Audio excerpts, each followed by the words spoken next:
देखो last turn पे मैंने आपको वर्टिकल सोर्सेज और हॉरिजॉन्टल सोर्सेज में काउंटिंग सिखाई थी कि हमारे पास जो मैक्सिमाज और मिनिमाज है वो कहाँ कहाँ बनते हैं और कितने बनते हैं। अब देखो आज के टर्न पे हम जो टॉपिक शुरू करने वाले हैं, आप इसको YDSE भी कहते हैं, यंग्स डबल स्लिट एक्सपेरिमेंट। और यहाँ पर कह सकते हो हमने वर्टिकल सोर्सेस को इस्तेमाल किया हुआ है।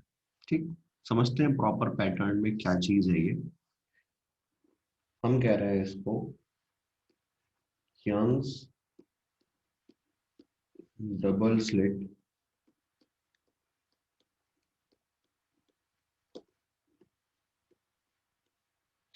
एक्सपेरिमेंट। ठीक है ना, यंग्स डबल स्लिट एक्सपेरिमेंट। अब देखो भाई,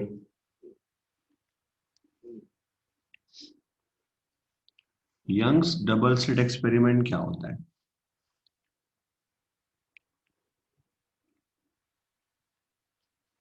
हम ये बात हमने सीखी थी कि हमारे पास जो सोर्सेज होते हैं, कोहेरेंट सोर्सेज, वो एक सोर्स से बनाए जाते हैं, एक सोर्स से।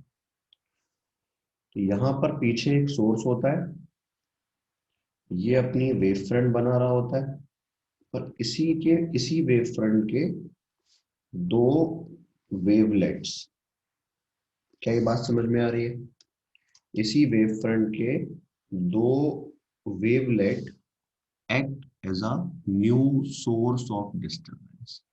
इसी वेवलेट के इसी वेव फ्रंट के दो wavelets act as a new source of disturbance, और ये अपना इस तरीके से बनाना शुरू करते हैं। अब एक चीज समझो, पहले हम यहाँ पे वो उन बेसिक टर्म्स की बात करेंगे जो इस एपरेटस में इस्तेमाल होते हैं, फिर कैसे मैक्सिमा मिनिमा बने उसको डिस्कस करेंगे। हमारे पास इन दोनों के बीच के सेपरेशन को लिखा जाता है स्मॉल डी से। ठीक है, और ये जो गैप है ये है स्लिट विड्थ। ठीक है ना, और ये सेपरेशन है बिटवीन स्लिट्स एंड स्क्रीन। अच्छा एक बात समझो, सबसे पहले यंग्स ने ये करा कैसे होगा, यंग्स ने ये सेटअप कैसे बनाया होगा, पहले इस बात को समझते हैं। यंग्स पहुंचे एक डार्क रूम में, एक डार्क रूम में। उस डार्क रूम की एक दीवार पर, एक साइड की दीवार पे उन्होंने सोर्स रख दिया। उस डार्क रूम की एक दीवार पे उन्होंने सोर्स रख दिया। ठीक, और क्या हुआ, ऐसा मानो कि जैसे एक बंद कमरा है, ये बंद कमरा है, यहाँ पे सोर्स रख दिया, और इस वाली दीवार पर दो स्लिट्स काटी। स्लिट्स का मतलब समझ रहे हो तुम? स्लिट्स का मतलब क्या है? स्लिट्स का मतलब ये है कि जैसे मान लो तुम्हारे पास ये कोई दीवार है, ठीक है ना, ये कोई दीवार है, तो इस दीवार में तुमने एक लंबी लाइन काट दी है ऐसे, मतलब होल नहीं बनाया, तुमने उसमें होल्स नहीं बनाए, तुमने उसमें प्रॉपर एक लाइन बनाई, यूं।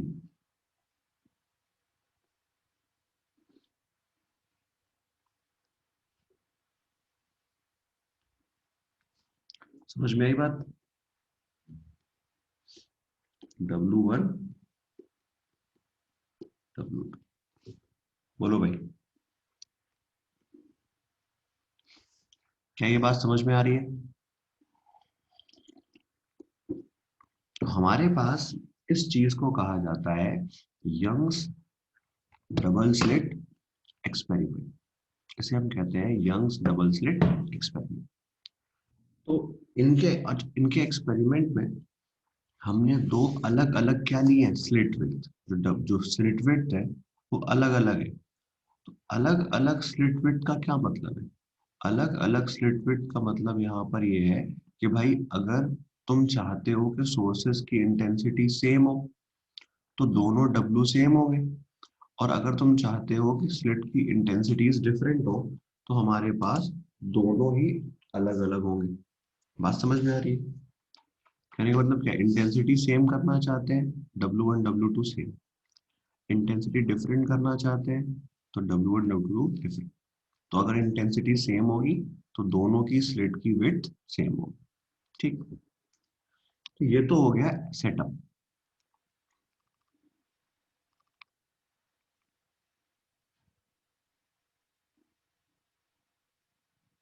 ठीक है भाई, कहने का मतलब क्या हुआ कि हमारे पास, क्लियर ये चीज, तो ये कहलाती है स्लिट। स्लिट कैसे बनाओगे? एक पतला सा ब्लेड लेकर आओ और अपने काट लो, तो वो तुम्हारे हाथ में क्या बनाएगा? स्लिट बनाएगा। समझ में आया?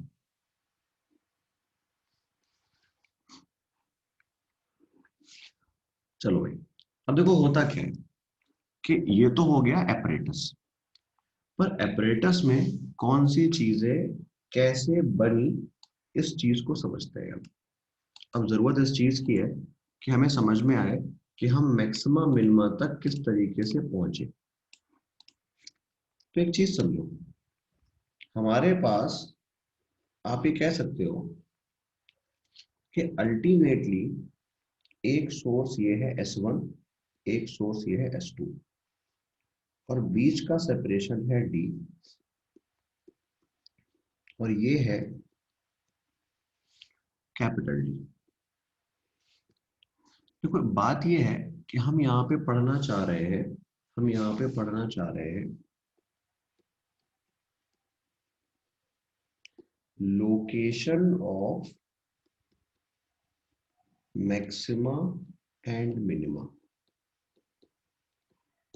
हम यहाँ पे क्या पढ़ना चाह रहे हैं? Location of maxima and minima. अगर मान लो ये तुम्हारा सेंटर है, अगर ये तुम्हारा सेंटर है, तो हम पढ़ना ये चाहते हैं कि इस सेंटर से y डिस्टेंस ऊपर, इस सेंटर से y डिस्टेंस ऊपर क्या बन रहा है। ठीक है ना? हम क्या पता करना चाहते हैं? सेंटर से y डिस्टेंस ऊपर क्या बनने वाला है, ये पता करना चाहते हैं। और सेंटर से y डिस्टेंस ऊपर क्या बनने वाला है, ये कौन बताता है? चले हुए रास्ते का डिफरेंस, इनका पाथ डिफरेंस। एक रे यूं पहुंची, एक रे यूं पहुंची, ये पॉइंट है P। तो आप ये बताओ, यहाँ पर जो कुछ भी बनेगा, जो भी कंस्ट्रक्टिव डिस्ट्रक्टिव मैक्सिमा मिनिमा जो भी चीज बनेगी, क्या वो कंस्ट्रक्टिव, वो डिस्ट्रक्टिव, वो मैक्सिमा, वो मिनिमा, क्या इस बात से निकल कर आएगा कि मेरा path difference S2P minus S1P है? क्यों भाई? मेरा path difference S2P minus S1P है। और अगर तुम इस डायग्राम के बेसिस पे S2P को लिखना चाहो, तो ये बताओ,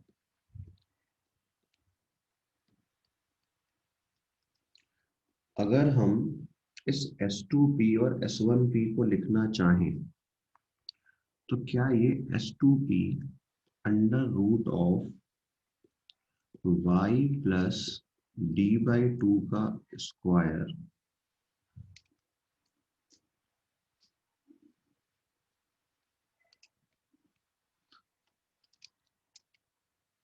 प्लस D स्क्वायर है, और जो S1P है ये हमारे पास y माइनस D/2 का स्क्वायर प्लस D स्क्वायर है, जो डेल्टा x के बराबर आएगा।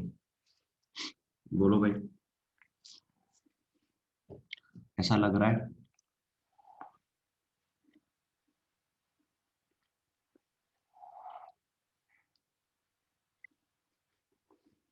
एक बात बताओ, बेटा पाइथागोरस लगा के ये डिस्टेंस भी d/2 है, तो ये डिस्टेंस भी d/2 है। ठीक है ना। अगर तुम इन दोनों को देखोगे तो अगर तुम्हें ये पूरी लेंथ निकालनी है तो y+d/2, और यहाँ से यहाँ तक की निकालनी है तो y-d/2। ठीक है ना, हो जाएगा इस तरीके से। तो ये हमारे पास ये आता है। ठीक है भाई, क्लियर ये चीज, कोई परेशानी? तो ये हमारे पास S1P और S2P के डिफरेंस से निकल कर आया, क्या कह सकते हैं आप लोग, डिफरेंस से निकल कर आया पाथ डिफरेंस। ठीक, समझ में आ गई ये बात। पर एक बात बताओ, तुमको लग रहा है कि अगर मैं delta x equals to lambda लिख दूं या कुछ भी लिख दूं तो तुम इस बड़ी सी इक्वेशन से कैलकुलेट कर लोगे वाई को? क्यों भाई, क्या अपने ऊपर इतना यकीन है तुम्हें कि अगर मैं डेल्टा एक्स को लेमडा लिख के दे दूं तो तुम इस बड़ी सी इक्वेशन से वाई कैलकुलेट कर लोगे? क्यों भाई, इतना यकीन है अपनी मैथ्स पे तुम्हें आज भी बचा है? अरे वाह, बचा है, गुड। कहाँ से बचा है भाई? सवाल है कि क्यों बचा है। देखो पहली बात, टाइम कम ना ज्यादा, ये हमसे सॉल्व नहीं होगा। जितनी मैथ्स 11th 12th में पढ़ाई जाती है उस 11th 12th की मैथ से यहाँ पर ये 11th 12th की मैथ इंक्लूडिंग, तुम तो 10th तक पढ़ कर आए, 11th 10th 11th 12th की मैथ्स इंक्लूडिंग ये हमसे नहीं होगा। खैर, हमें इसको सॉल्व करना भी नहीं है। ठीक है ना, हमें इसको सॉल्व करना भी नहीं है। ठीक है ना, मुझसे भी नहीं होगा। ठीक है ना, कहने का मतलब क्या है कि ये हमारे पास क्या है, आप खुद सोचिए ना, कि पहले एक क्वाड्रेटिक इक्वेशन है, उसके बाद उसका रूट है, तो क्वाड्रेटिक का रूट हमने सॉल्व करना सीखा नहीं है। क्लियर ये चीज, हम क्वाड्रेटिक इक्वेशन के रूट को सॉल्व नहीं कर सकते। तो ये बात आपको समझो। तो हमारे लिए मतलब कह सकते हो कि इसका सॉल्यूशन जो होता भी है वो एजम्पशंस मानकर होता है। तो मैं तुम्हें वो एजम्पशंस इक्वेशन में नहीं मनवाऊंगा, पूरा टॉपिक समझाऊंगा। जिस तरीके से इसको सॉल्व करते हैं, कुछ एजम्पशंस मानकर सॉल्व करते हैं। तो पहले बात समझते हैं कि भाई YDSC ने करा क्या। देखो बात क्या हुई कि जो ये सेटअप YDSC ने बनाया था, YDSC ने इस सेटअप में करा क्या था कि स्क्रीन को बहुत दूर रखा था और सोर्सेस को बहुत पास। बात समझ में आ रही है? सेपरेशन बिटवीन दी स्लिट्स बहुत छोटा था, मतलब स्मॉल डी बहुत छोटा और कैपिटल डी बहुत बड़ा। YDSC ने, यंग्स ने अपने एक्सपेरिमेंट में जो सबसे पहला अजम्पशन नहीं कह सकते हो, जो उनके सेटअप का मॉडिफिकेशन था, वो ये था कि मेरे पास small D is very very small in comparison to capital D. अब एक बात सुन, अगर स्मॉल डी कैपिटल डी के कंपैरिजन बहुत छोटा है, कहने का मतलब देखो यहाँ पे क्या होगा, ऐसा मान लो कि दो सोर्सेस यूं रखे हुए हैं। बोलो भाई,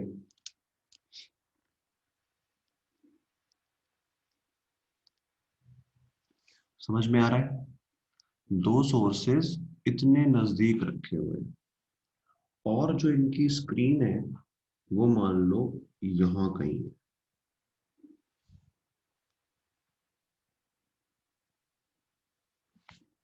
तो एक बात बताओ, अगर ये इनकी स्क्रीन है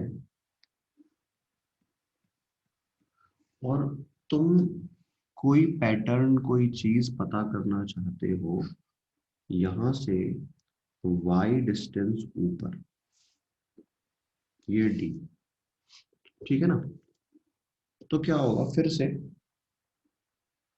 लाइट रेस चल कर आएगी। तो एक बात बताओ, मतलब ये तो मैंने बना दिया, पर अगर तुम सोचो कि ये बीच का सेपरेशन 10 मिलीमीटर हो और स्क्रीन 10 मीटर दूर रखी हो, सोचो, अगर ये बीच का सेपरेशन 10 मिलीमीटर हो और स्क्रीन 10 मीटर दूर रखी हो, तो क्या ये डिस्टेंस एक दूसरे के रेस्पेक्ट में 1000 टाइम्स बड़े हो जाएंगे? और जब ये डिस्टेंसेस एक दूसरे के रेस्पेक्ट में 1000 टाइम्स बड़े होंगे, तो अगर मैं तुम्हें इसी चीज का मैग्नीफाइड व्यू दिखाऊं, कौन सा व्यू?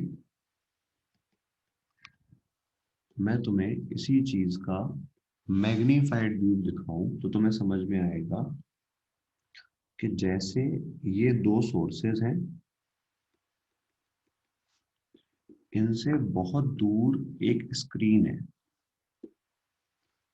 और हम कुछ पढ़ना चाहते हैं इसके ऊपर, यहां से वाई लोकेशन पर।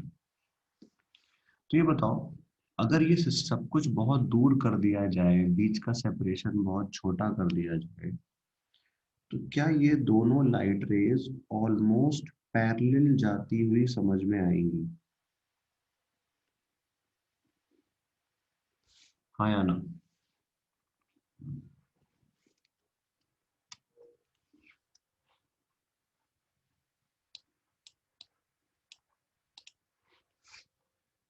और जब ये ऑलमोस्ट पैरेलल जाती हुई समझ में आएंगी, तो एक बात बताओ, जो एंगल थीटा यहाँ पर बन रहा है, वही एंगल थीटा यहाँ पर बन रहा है। और अगर दोनों लाइट रेज एक दूसरे के पैरेलल जा रही हैं, तो क्या नीचे वाली लाइट रे ने इतना पोर्शन ऊपर वाले के कंपैरिजन एक्स्ट्रा चला है? क्या नीचे वाली लाइट रे ने ऊपर वाले के कंपैरिजन इतना पोर्शन एक्स्ट्रा चला है? तो खुद बताओ, तुम सब होशियार लोगों, ये थीटा तो ये थीटा, डेल्टा एक्स की वैल्यू क्या तुम कंपोनेंट लेकर डी साइन थीटा लिख सकते हो? हाँ जी। क्या ये पूरी बात समझ में आ रही है? नीचे वाली रे ने ऊपर वाली रे के कंपैरिजन डेल्टा एक्स ज्यादा चला है। अगर ये वाली साइड डी है, बीच का एंगल थीटा है, तो मैं उसको delta x is equals to D sine theta लिख सकता हूँ। कोई दिक्कत? तुम्हारे पास आया delta x is equals to D sine theta. अच्छा, यहां समझो, ये वाला एंगल कितना है? लगभग थीटा। ये वाला एंगल कितना है? लगभग थीटा। जाना कहाँ पर है? वाई पर। बीच का सेपरेशन डी है। तो क्या तुम यहाँ से टेन थीटा को वाई अपॉन डी लिख सकते हो? बोलो, क्या तुम यहाँ पर टेन थीटा को वाई अपॉन डी लिख सकते हो?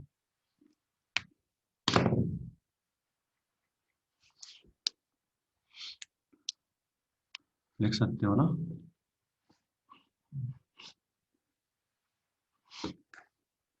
चलिए। अच्छा, मेरी बात सुनो, यंग्स ने ये एक्सपेरिमेंट किसके लिए करवाया था? यंग्स ने ये एक्सपेरिमेंट करवाया था लाइट के लिए। किसके लिए? यंग्स ने ये एक्सपेरिमेंट लाइट के लिए करवाया था।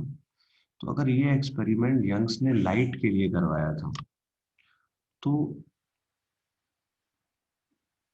एक बात बताओ, मतलब अभी लिखना नहीं, ये सिर्फ तुम्हें समझा रहा हूँ, या चाहो तो ऐसे अलग से लिखना, ऊपर लिख लेना समझाने के लिए, और कुछ नहीं अगर तुम्हें लिखना है तो, वरना इग्नोर मारो। ये बताओ, तुम डेल्टा एक्स को लेकर आए D sine theta. Delta x चाहे कंस्ट्रक्टिव हो या डिस्ट्रक्टिव, क्या होना है? एन लेमडा के मल्टीपल, मान लो lambda, two lambda, three lambda. तो ऐसा मानिए कि ये तुम्हारे पास ना कुछ सपोज लैम्डा था, हम लोग बात कर रहे हैं अभी पहले की। ये बताओ, अगर तुम विजिबल लाइट को इस्तेमाल कर रहे हो तो क्या लैम्डा लगभग 5000 एंगस्ट्रॉम के अराउंड होता है, मतलब 3800 से 6800 तक, तो 5000 मान लो। बोलो भाई,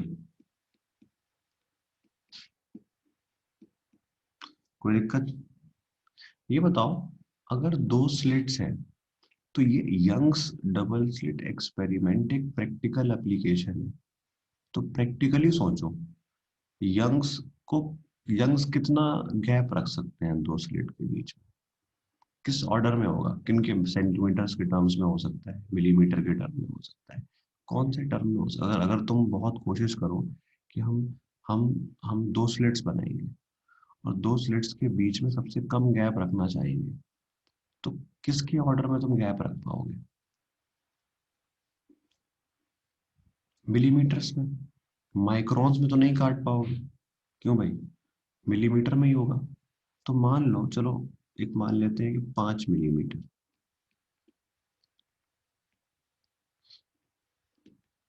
तो ये बताओ, ये जो एंगल आ रहा है ये लगभग 10 की पावर -4 आएगा। 10 की पावर, क्यों भाई, क्या साइन थीटा 10 की पावर -4 आएगा? तो मुझे एक बात बताइए, क्या एंगल कुछ ज्यादा ही छोटे नहीं है? क्यों? क्या एंगल कुछ ज्यादा ही छोटे नहीं है? और जब एंगल ज्यादा ही छोटे होते हैं तो क्या होता है? Sine theta is equals to tan theta is equals to theta. क्यों भाई?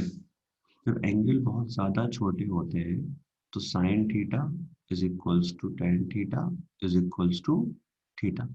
हाँ जी, क्या ये बात क्लियर है? तो साइन थीटा टेन थीटा और ये सब कैसे हैं, बराबर। तो हमारे पास क्या होता है,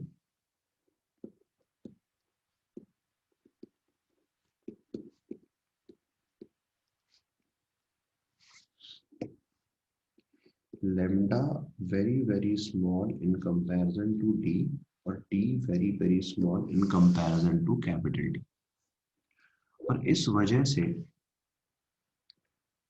sine theta is nearly equals to tan theta is equals to theta. और हमारे पास आता है डेल्टा एक्स अपॉन डी।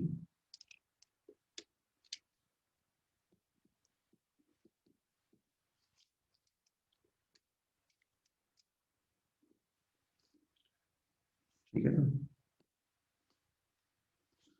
और tan theta is equals to Y upon D.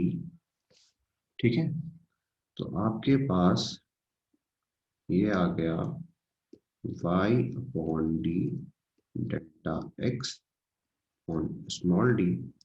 तो Y is equals to delta X capital D by small D.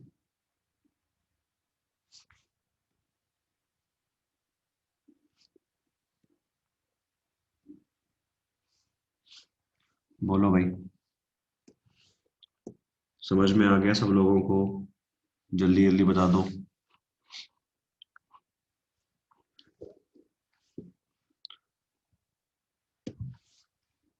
ठीक है ना? अब एक चीज सुनो, तुम्हारे पास डेल्टा एक्स क्या है? Path difference. तो इस y के फॉर्मूले से तुम हर उस पॉइंट पे कुछ ना कुछ कैलकुलेट कर लोगे।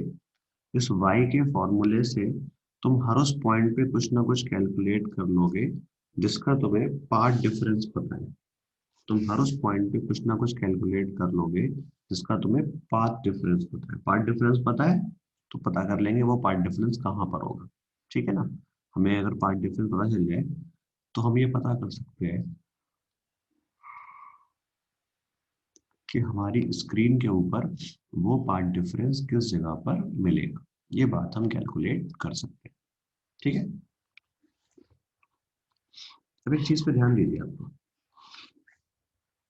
हमें ये बात पता है कि हम बात करते हैं फॉर कंस्ट्रक्टिव, या हम बात करें इसे कहा जाता है फॉर मैक्सिमम।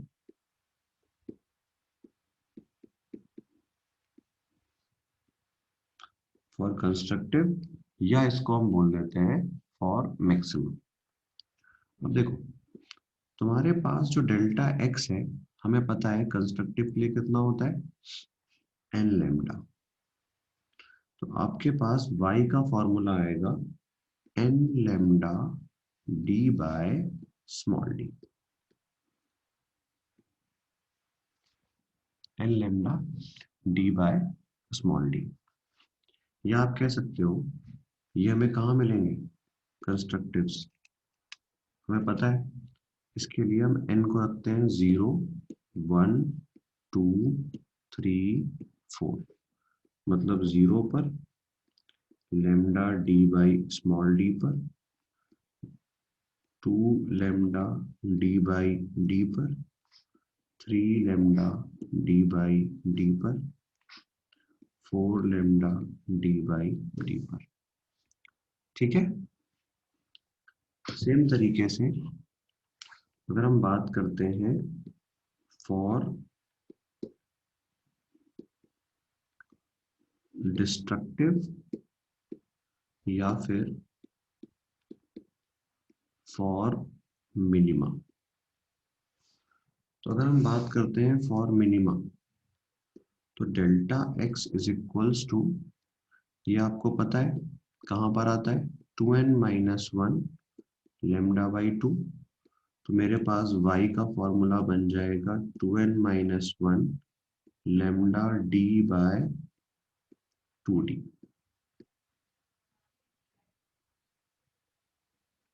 ठीक है ना। और n यहाँ पे शुरू होता है 1, 2, 3 यहाँ से, और ये आपको कहाँ मिलेगा, lambda D by 2d, 3 lambda D by 2d,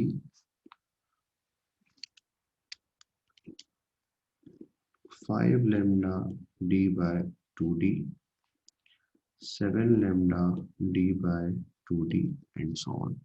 बोलो भाई, क्या सब लोगों को ये बात समझ में आ रही है? ठीक है ना, जल्दी जल्दी बताओ। तो ये हमारे पास इस तरीके से होता है। क्लियर? चलिए, बहुत बढ़िया। ठीक है। तो आपके पास ये चीज, ये अलग अलग लोकेशंस बनेंगी, और मेनली ऐसा कह सकते हो कि आपको ये बात याद रखनी है, जनरल फॉर्मूला, ठीक है ना, मैक्सिमा कहाँ मिलता है और मिनिमा कहाँ मिलता है। इस चैप्टर के बहुत सारे क्वेश्चन सिर्फ इसी चीज पर होते हैं। समझ में आ गया भाई? लिख तो लिया ही होगा, नहीं लिखा होगा तो पीडीएफ से लिखना।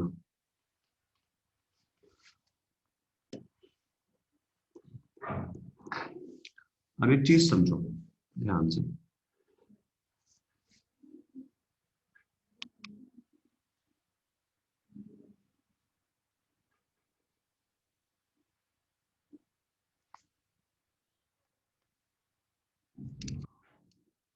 हमारे पास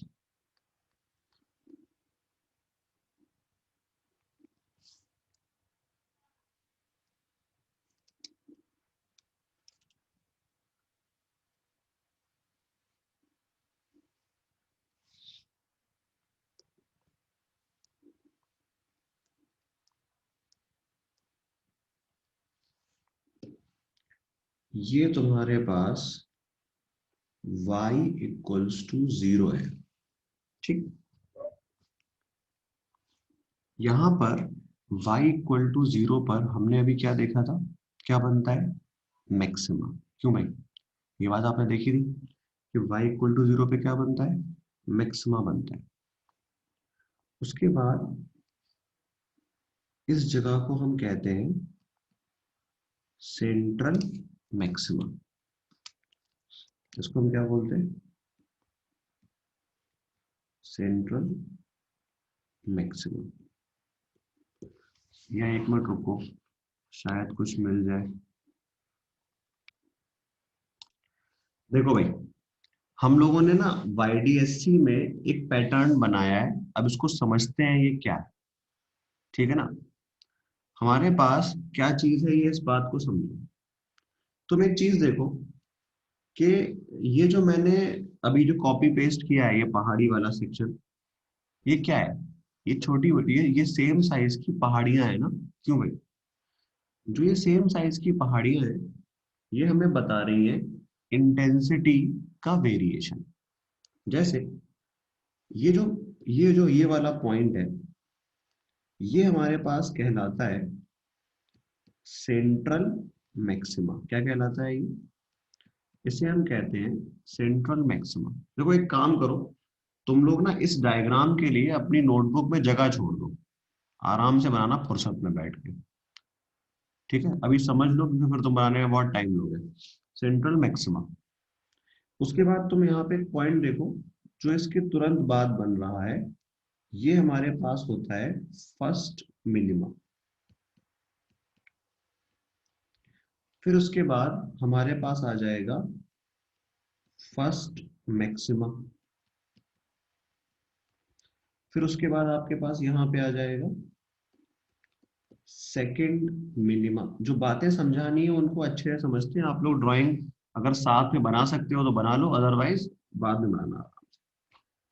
अब एक चीज समझो, जैसे ये हमारे पास फर्स्ट मिनिमा है, ऐसे ही एक फर्स्ट मिनिमा यहाँ पर होगा। What kind of businesses are you looking? जैसे ये हमारे पास फर्स्ट मैक्सिमा है, ऐसे एक फर्स्ट मैक्सिमा नीचे की तरफ होगा। जैसे ही आपके पास सेकंड मिनिमा है, ऐसे ही सेकंड मिनिमा आपके पास यहाँ पे नीचे की तरफ होगा। कहने का मतलब, चुप रहो, ठीक है ना। कहने का मतलब क्या हुआ कि हमारे पास इस तरीके से मैक्सिमा मिनिमा का पैटर्न बनता है, ऊपर और नीचे। कहने का मतलब क्या हुआ, सेकंड मिनिमा के बाद आपके पास सेकंड मैक्सिमा आ जाएगा। तो फिर से आपके पास ये क्या होगा, ये यहाँ पे सेकंड मैक्सिमा होगा। ऐसे ही नीचे पे सेकंड हमारे पास मैक्सिमा होगा। ये सारी चीजें मेरे पास, ये जो है ये कहाँ पर है, इस, ठीक है ना, इस वाले पार्ट के लिए आपका डेल्टा एक्स 0 होता है। इस वाले पार्ट के लिए आपका डेल्टा एक्स लेमडा बाई 2 होता है। इस वाले पार्ट के लिए आपका डेल्टा एक्स लेमडा होता है। इसके लिए डेल्टा एक्स फिर से 3 लेमडा बाई 2 होता है। और इसके लिए आपके पास डेल्टा एक्स फिर से 2 लेमडा होता है। और ऐसा ही सेम टू सेम नीचे की तरफ। ये जो है, ये स्क्रीन पर y इक्वल टू 0 पर है। ये जो है ये स्क्रीन पर लेमडा डी बाय 2d पर है। ये स्क्रीन पर लेमडा डी बाय डी पर है। ये स्क्रीन पर 3 लेमडा डी बाय 2d पर है। और ये आपके पास 2 लेमडा डी बाय 2d पर है। तो अगर आप ध्यान दें तो हमारे पास इस चीज को सेंट्रल मैक्सिमा कह रहे हैं, और इसकी इंटेंसिटी 4I0 4I0 4I0। या आप कह सकते हो ये हमारे पास ब्राइट, डार्क, ब्राइट,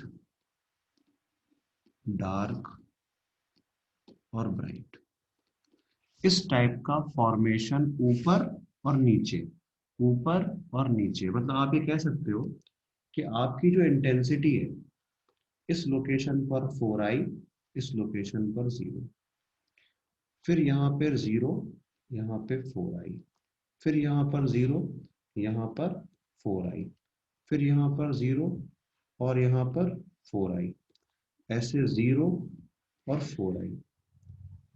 तो आप एक बात को देखें ध्यान से तो आपको समझ में आएगा कि YDSC सेटअप में सारे मैक्सिमा मिनिमा एकदम आइडेंटिकल है, और इस एक पूरे सेक्शन को, इस एक पूरे सेक्शन को हम कहते हैं फ्रिंज। ये बात समझ में आ रही है? ये पूरा सेक्शन यहां से लेकर यहां तक, ये पूरा section from this portion to this portion is termed as fringe. ये पूरा सेक्शन, इन दोनों सेक्शन के बीच का जो हमारे पास है, इसको हम कहते हैं फ्रिंज, कि ये हमारे पास फ्रिंज है। बोलो भाई, क्या इतनी बात आप लोगों को समझ में आ रही है मेरी? क्या कहना चाह रहा हूं मैं आप लोगों से? हाँ जी, जल्दी जल्दी बताओ कि ये एक पूरा सेक्शन हमारे पास क्या कहलाता है? ये एक पूरा सेक्शन हमारे पास फ्रिंज कहलाता है।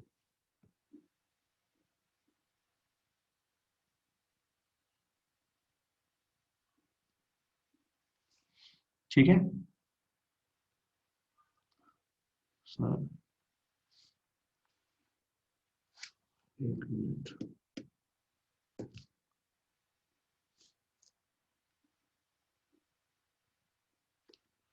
ठीक है, क्या ये बात समझ में आई सब लोगों को? तो एक, क्या कह सकते हो, एक कंप्लीट सेक्शन बिटवीन टू मिनिमर्स, हमारे पास फ्रिंज क्या है?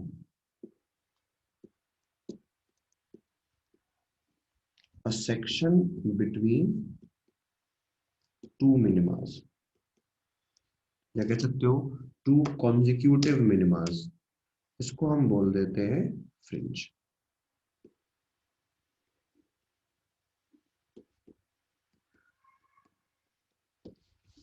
बताओ भाई, क्या ये बात समझ में आ रही है सब लोगों को कि हमारे पास दो मैक्सिमा या दो मिनिमा इस तरीके से कैलकुलेट करे जाते हैं?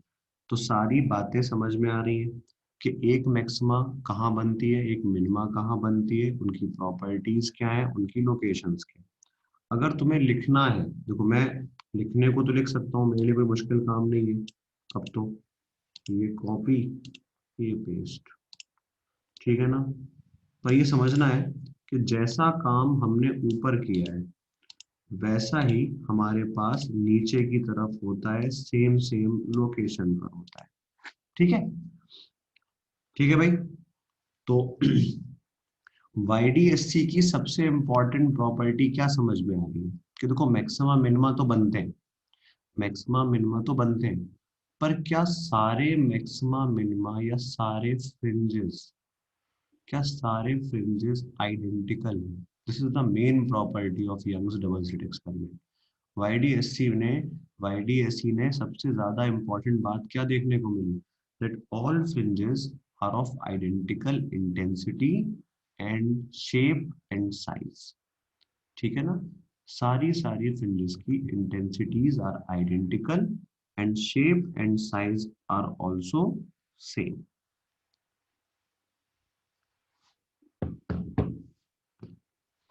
समझ में आई बात? क्लियर ये चीज? हाँ जी। तो ये ड्राइंग बना लोगे बाद में, बना लेना, ठीक है ना? ऐसी बनाना एकदम रंग बिरंगी सी कि तुम्हें अच्छा लगे दिखने में।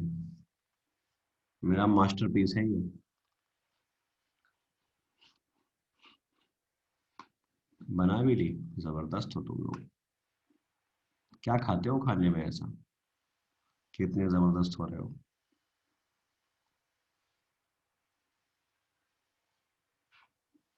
चलिए भाई, अब देखो यहां पर एक टर्म आया फ्रिंज। तो फ्रिंज की डेफिनेशन तो हमने आपको लिखवा दी, फ्रिंज की डेफिनेशन तो मैंने आपको लिखवा दी। अब यहाँ पे जो अगली बात हमें समझनी है उसे हम कहते हैं फ्रिंज विड्थ, उसे हम क्या बोलते हैं?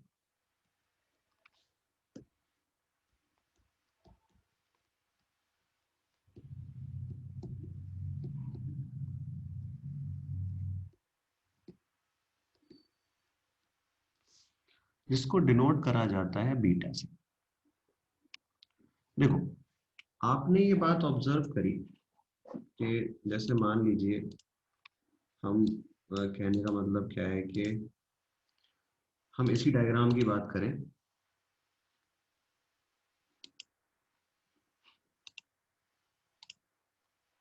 ठीक है ना?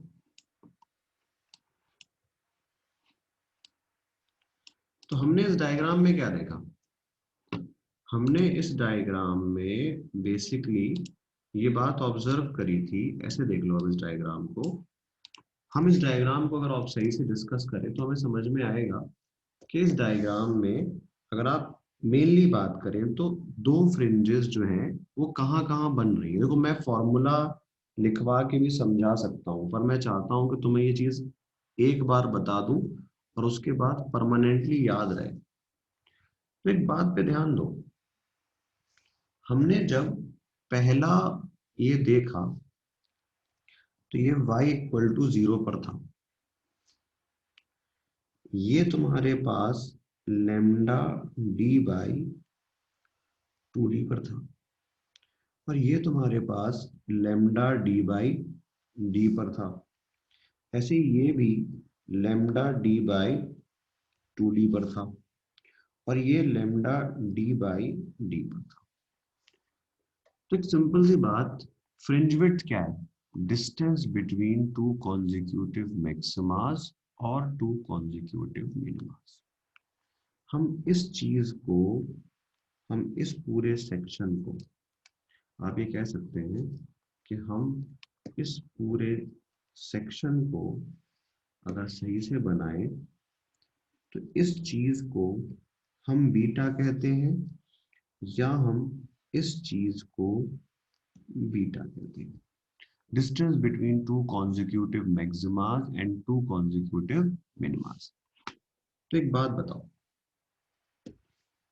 अगर हम बात कर रहे हैं distance between two consecutive maxima या मिनिमा, तो तुम सब्ट्रैक्ट करके लिखो या ना लिखो, ये बताओ, क्या beta lambda D by D आएगा? और ये हमारे पास क्या है? ये हमारे पास फ्रिंज विड्थ है। क्यों भाई? तुम्हें nth को सब्ट्रैक्ट करना हो, किसी को सब्ट्रैक्ट करना हो, सिंपल सी बात समझो, क्या beta lambda D by D आएगा? दो कॉन्जिक्यूटिव मैक्सिमा और मिनिमा के बीच का सेपरेशन, दो कॉन्जिक्यूटिव मैक्सिमास एंड मिनिमास के बीच का सेपरेशन, क्या यही आएगा भाई? ठीक है ना? तो इस तरीके से निकाल लोगे, एकदम मामला सेट है तुम्हारा। समझ में आ गई बात? कोई दिक्कत? चलिए, अब एक बात बताओ, हमारे पास ये जो हमने यहाँ पे पढ़ा है, जो चीज हम यहाँ पे पढ़ रहे हैं, ये तो हो गई फ्रिंज विड्थ। अगर मेरे पास कोई स्क्रीन है, मतलब कह सकते हो मेरे पास एक स्क्रीन है, h हाइट की मान लो, तो यहाँ पर हमारे पास अगर फ्रिंजेस इस तरीके से बन रहे हैं,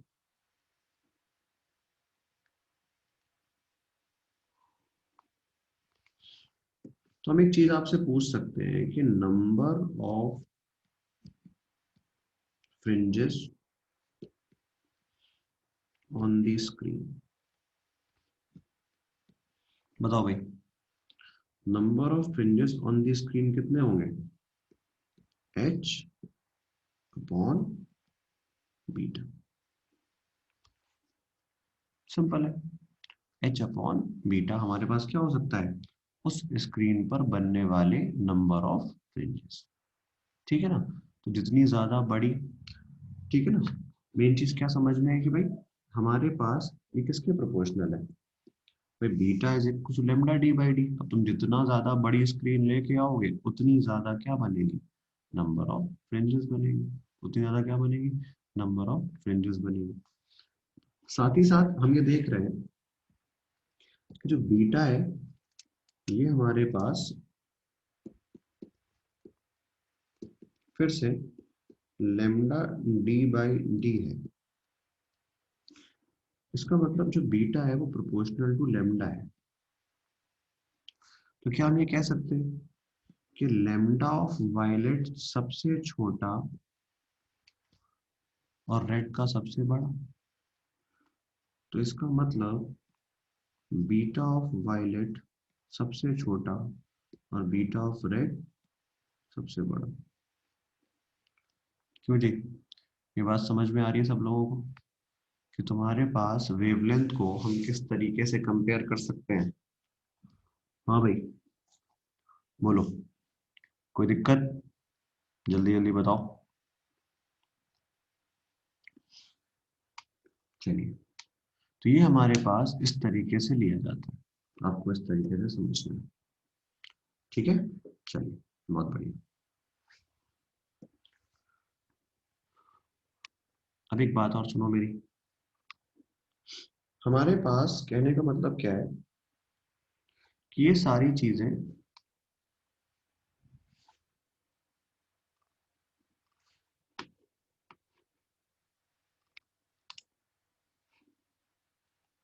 ठीक है ना। चलिए कोई बात नहीं, अब सुनिए।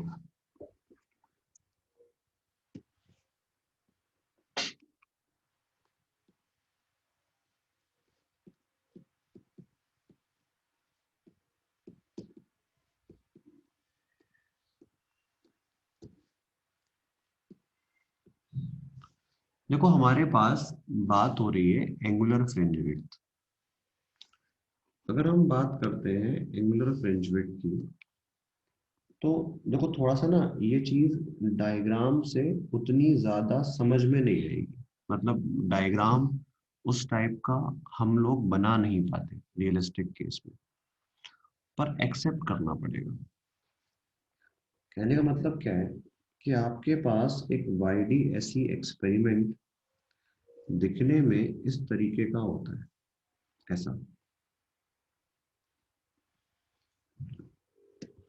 जहां पर डी स्मॉल डी के कंपैरिजन बहुत लार्ज, और जो हमारी फ्रिंजेस है, आप कह सकते हो, तुम्हें अब समझ में आ जाएगा कि मैंने क्यों डायग्राम वहां से कॉपी करा।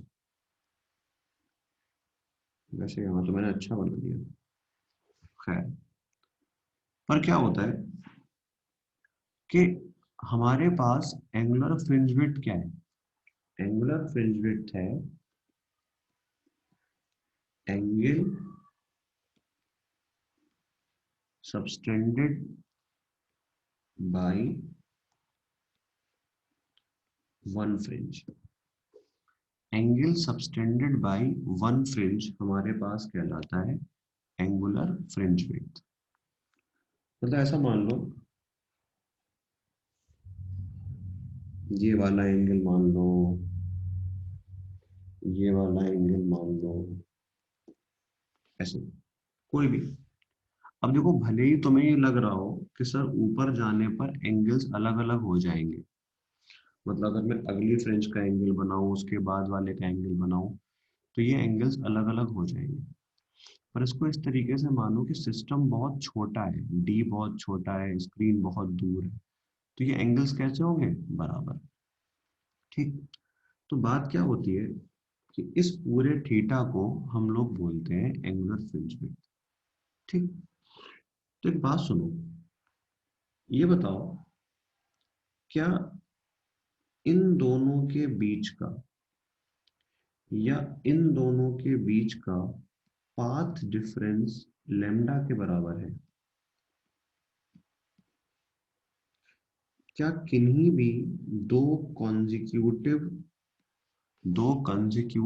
फ्रिंजेस के बीच या मैक्सिमा या मिनिमा के बीच का पाथ डिफरेंस लेमडा होता है?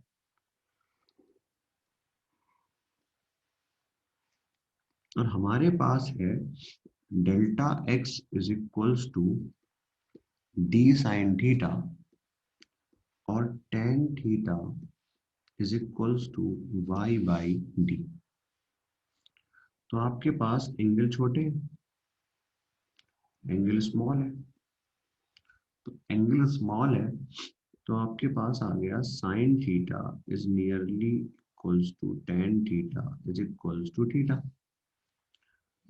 और for one fringe delta X आ गया लेमडा। तुम्हारे पास थीटा आ गया lambda upon D is equals to Y upon capital D. हाँ जी, क्या ये बात समझ में आ रही है? बोलो।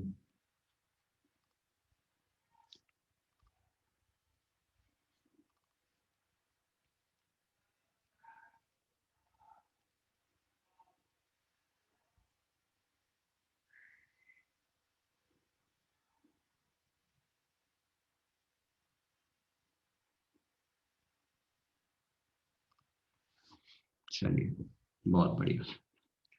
ठीक है ना? तो इसको हम कहते हैं एंगुलर फ्रिंज विड्थ। चलिए, ठीक है, ये बात समझ में आ गई।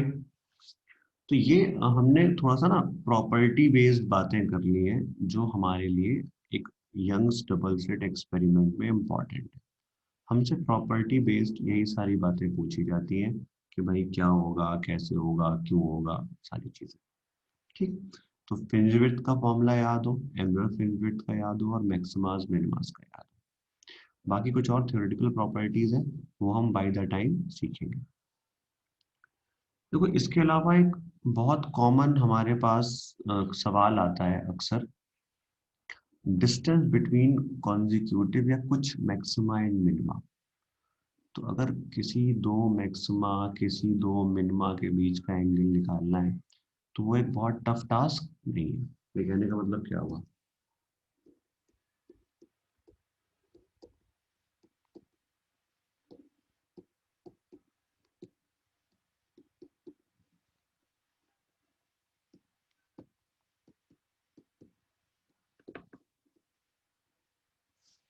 ठीक है ना?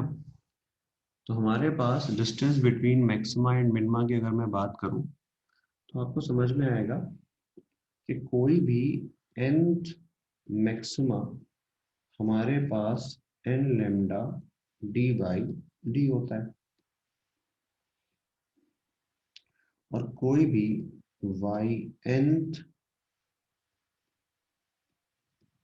मैक्सिमा और y nth मिनिमा हमारे लिए 2n-1 lambda D by 2d होता है। तो कोई दिक्कत वाली बात हमारे लिए है नहीं। मैं जिसको कैलकुलेट करना चाहूंगा कैलकुलेट कर लूंगा। ठीक है ना? कि भाई मान लीजिए कि अगर हमें डिफरेंस, फॉर्मूला मैं लिख दे रहा हूं, जरूरत नहीं है। डिफरेंस या डिस्टेंस बिटवीन टू मैक्सिमास की बात करूं, अगर मैं बात करता हूं डिस्टेंस बिटवीन टू मैक्सिमास, तो कितना आ जाएगा? n2 n1 lambda D by 2d। अच्छा ये बताओ, अगर मैं डिस्टेंस बिटवीन टू मिनिमा की बात करूं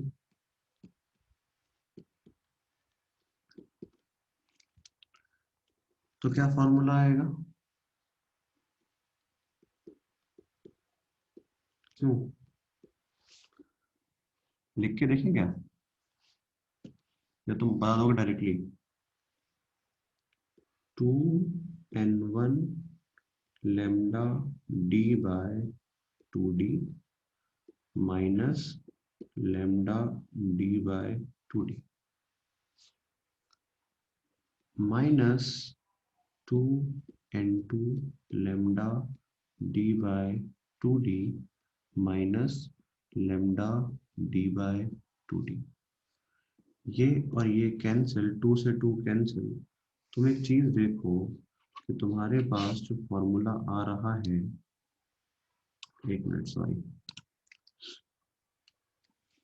तुम्हारे पास जो फॉर्मूला दोनों केस में आ रहा है, कॉपी पेस्ट,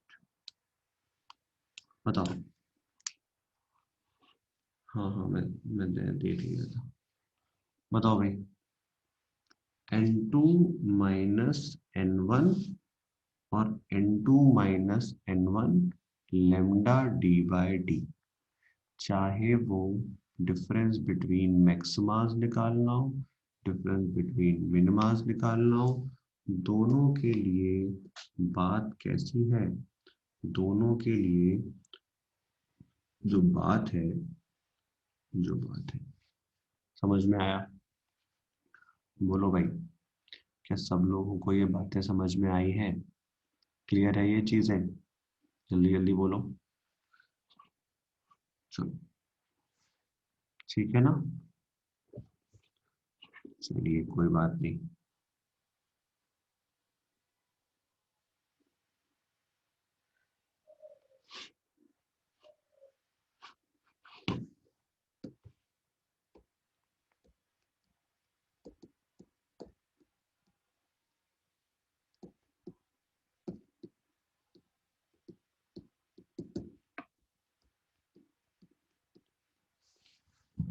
देखो, हम बात कर रहे हैं modifications in Young's double slit experiment.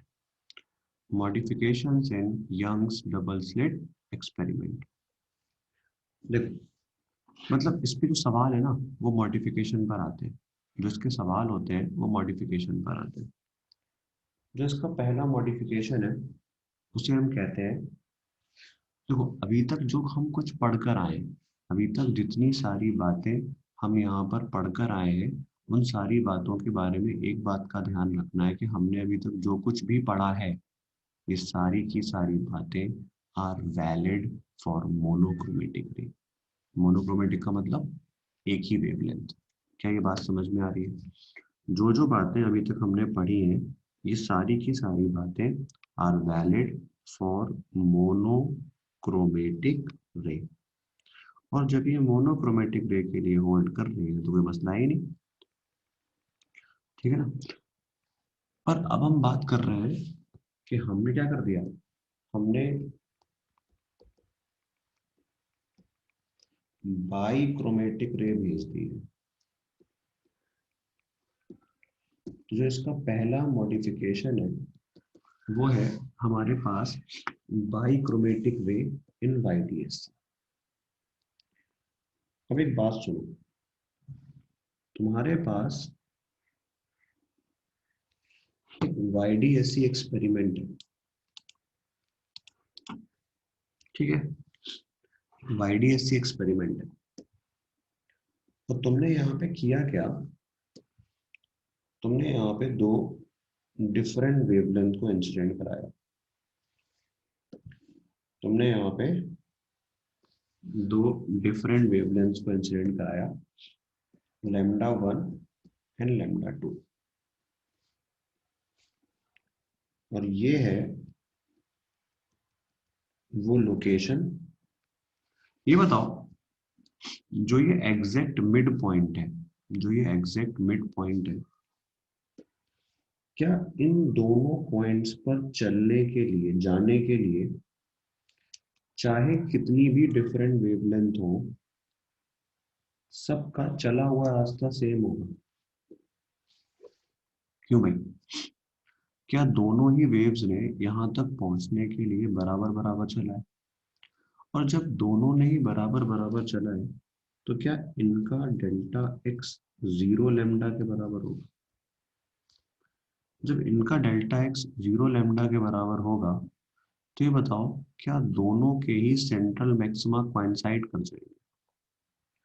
Central maxima 1, central maxima 2 are at same location. क्यों भाई, क्या ये बात समझ में आ रही है? चाहे रेड वाले से बात करो या हरे वाले से, क्या दोनों ने बराबर बराबर चला? दोनों ने बराबर बराबर चला तो path difference delta x equals to 0। और जब डेल्टा एक्स इक्वल टू 0 है तो इस तरीके से काम हो गया ना। क्यों भाई?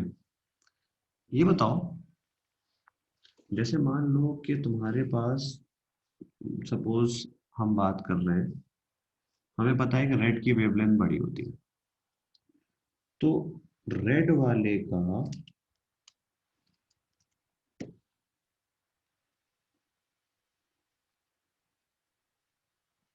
रेड वाले का सेंट्रल मैक्सिमा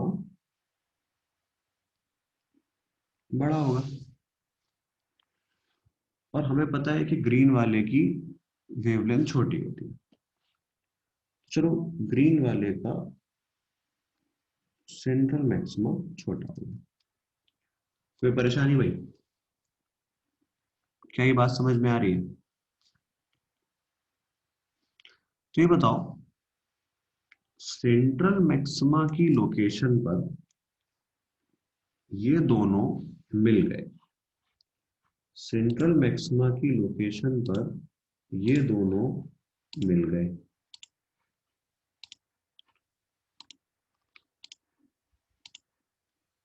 सेंट्रल मैक्सिमा की लोकेशन पर ये दोनों एक दूसरे के ऊपर सुपर इम्पोज कर गए। पर क्या उसके बाद ये लोग तुरंत सेपरेट कर जाएंगे? क्या इनके फर्स्ट मैक्सिमा कोइंसाइड करेंगे? बोलो भाई, क्या इनके फर्स्ट मैक्सिमा कोइंसाइड करेंगे? नहीं। पर ऐसा हो सकता है ना कि बहुत सारे रिपीटिशन के बाद दोबारा किसी लोकेशन पर इनके मैक्सिमास मैक्सिमास कोइंसाइड कर जाए। क्यों भाई? भाई हो सकता है कि कुछ कुछ रिपीटिशन पहले वाला करे, कुछ रिपीटिशन दूसरे वाला करे, और किसी एक जगह पे ये दोबारा फिर से मैच कर पाए। सही बात है या नहीं? बताओ भाई, रेड वाला अपना अलग रिपीट कर रहा है, ग्रीन वाला अपना अलग रिपीट कर रहा है। रिपीट करते करते किसी एक जगह पे ऐसा हुआ कि दोनों ओवरलैप कर गए। तो हमने ये माना कि मान लो यहां से किसी डिस्टेंस y पर, at y from central maxima, maximas of both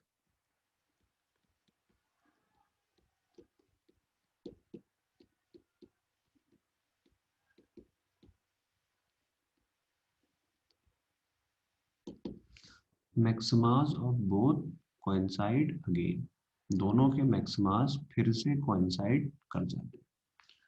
तो ये बताओ, अगर इनके मैक्सिमा कोइंसाइड करें तो कौन कौन से मैक्सिमा करेंगे? दोनों के nth करेंगे या nth वैल्यू अलग अलग होगी?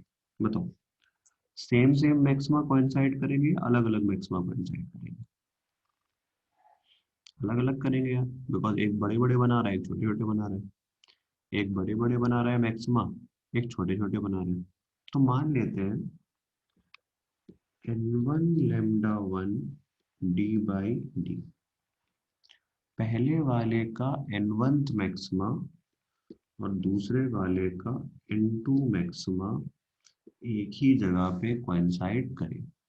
पहले वाले का n1th मैक्सिमा, दूसरे वाले का n2th मैक्सिमा एक ही जगह पे कोइंसाइड करें। तो ये दोनों कैंसिल, तुम्हारे पास आया n1 upon n2 is equals to lambda 2 upon lambda 1। अब देखो, यही बात सवाल में कैसे आएगी? सवाल में कह देगा, सवाल की फॉर्मेट में लिख लो। सवाल के फॉर्मेट में कहेगा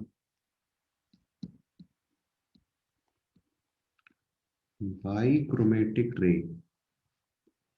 of 500 strong and 300 Armstrong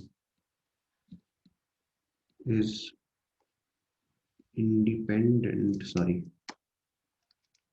is incident on a YDSE, is incident on a YDSE. Identify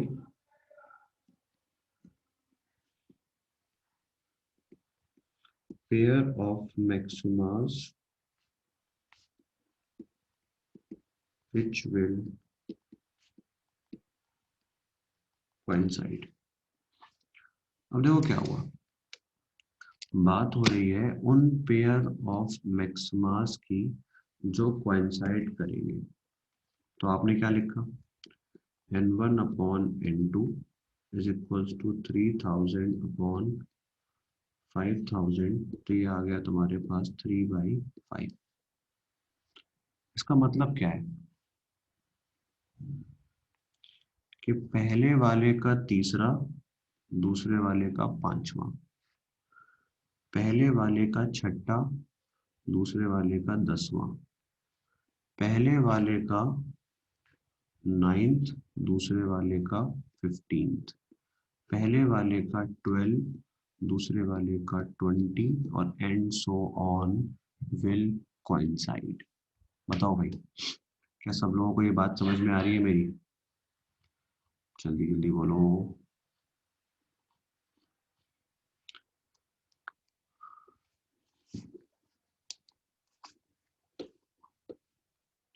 ये बताओ, जिस तरीके से मैक्सिमा कोइंसाइड कर रहे हैं, क्या इसी तरीके से मिनिमा कोइंसाइड कर सकते हैं?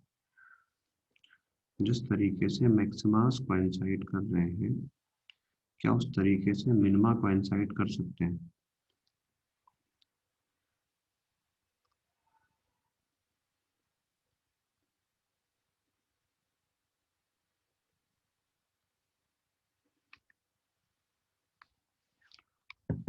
कहने का मतलब क्या हुआ, देख लेते हैं भाई। हम बात कर रहे हैं कि मान लो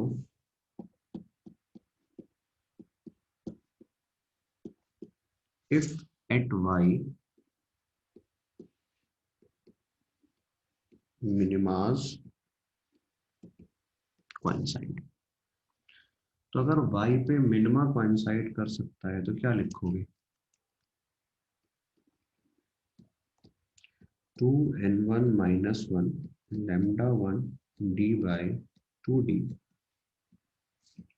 2n2 minus 2 lambda 2 d by 2d।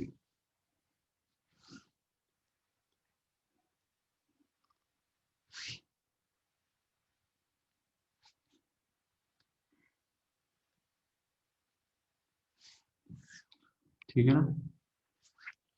तो हमने, तो आपके पास क्या आ गया,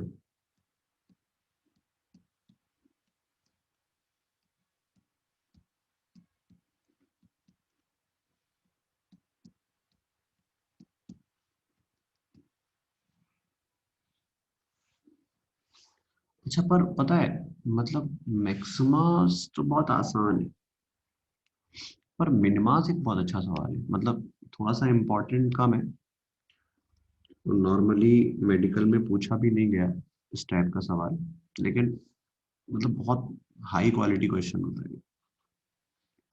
तो वो कैसे, अगर मैंने आपको एग्जांपल दिया फिर से कि मेरे पास lambda 1 5000 एंगस्ट्रॉम और lambda 2 3000 एंगस्ट्रॉम है, ठीक? तो आप क्या लिखेंगे, 2n1 minus 1 2 into minus 1 is equals to, आपने लिख दिया 3/5 is equals to 6/10 is equals to 9/15। यही तो आएगा।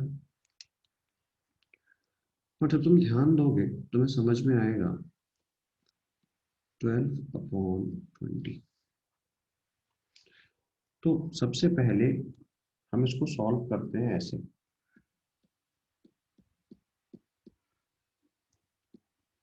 तो n1 की वैल्यू 2 और 2n2 माइनस 1 इक्वल्स टू 5। तो n2 की वैल्यू 3। कोई दिक्कत? 2n1 minus 1 equals to 6। तो n1 की वैल्यू 7/2 और 2n2 माइनस 1 इक्वल्स टू 10। तो n2 की वैल्यू 11/2। ये बताओ, ये वाला पेयर और ये वाला, इन दोनों में क्या फर्क है? क्या समझ में आ रहा है इन दोनों को देखकर?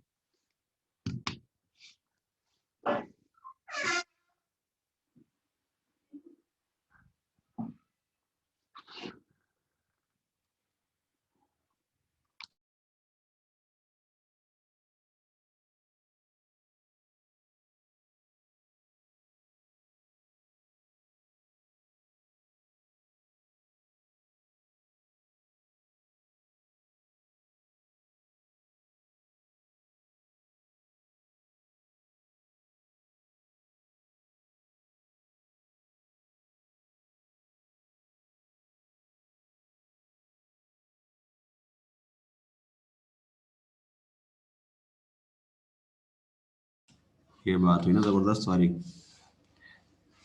ठीक है ना? चलो, बहुत बढ़िया, सही आंसर दिया है दो लोगों ने, बहुत अच्छा। एक बात सुनो, हम लोग जो पढ़कर आए हैं n1 n2 n3, ये सब के सब हमारे पास इंटीजर होने चाहिए ना? क्यों भाई? 2n-1 में और n लेमडा में n तो इंटीजर था ना? तो जब n इंटीजर था तो भाई n1 n2 की वैल्यू इंटीजर आनी चाहिए। क्या ये इंटीजर आ रहा है? खुद बताओ।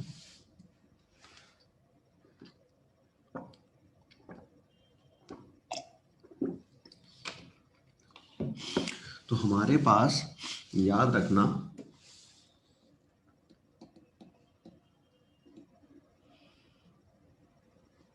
will coincide, will not। समझ में आया? तो सिर्फ वहां वहां पर उस रेशियो को, बात क्या है, यहां पर हर रेशियो पे आंसर नहीं आएगा। यहां पर हर रेशियो में कोइंसाइड नहीं कर सकता। हर रेशियो में कोइंसाइड करना पॉसिबल नहीं है। इवन ऐसा मान लो कि कभी कभी ऐसा भी हो सकता है कि कभी कोइंसाइड नहीं करेगा। बात समझ में आ रही है? मतलब मिनिमास किसी जगह पर कोइंसाइड कर भी सकते हैं और नहीं भी। क्लियर ये चीज? मिनिमास कोइंसाइड कर भी सकते हैं और नहीं भी, कोई जरूरी बात नहीं है। अच्छा खुद सोचो, अगर तुम्हारे पास रेशियो 1/2 होता, बताओ, अगर तुम्हारे पास रेशियो 1/2 होता, उसके बाद ये 2/4 होता, उसके बाद ये 3/6 होता, उसके बाद ये 4/8 होता, उसके बाद ये 5/10 होता, बताओ, क्या हमेशा एक वैल्यू नॉन इंटीजर आती? हाँ भाई, अगर 2n-1 और 2n2-1 का रेशियो 1/2 हो, तो क्या हमेशा एक वैल्यू हमारे पास नॉन इंटीजर होगी? तो ये बात याद रखना है कि इसीलिए मैक्सिमा बेस्ड सवाल थोड़ा कम ही हमारे सिलेबस में, सॉरी मिनिमा बेस्ड सवाल कहीं पूछा नहीं गया, क्योंकि वो थोड़ा मतलब अच्छा सवाल होता है। तो वहाँ पे क्या होता है ना कि बस ये बात समझनी होती है कि हमारे लिए मिनिमास मैक्सिमास तो कोइंसाइड करेंगे ही करेंगे, मिनिमास का कोइंसाइड करना कंपलसरी नहीं है। मिनिमास कोइंसाइड कर भी सकते हैं और नहीं भी, ठीक है ना।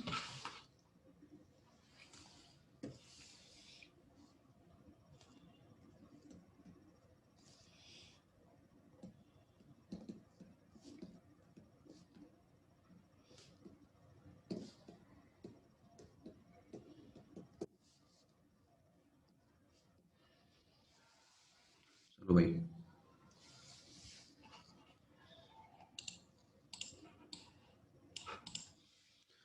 हमने क्या किया,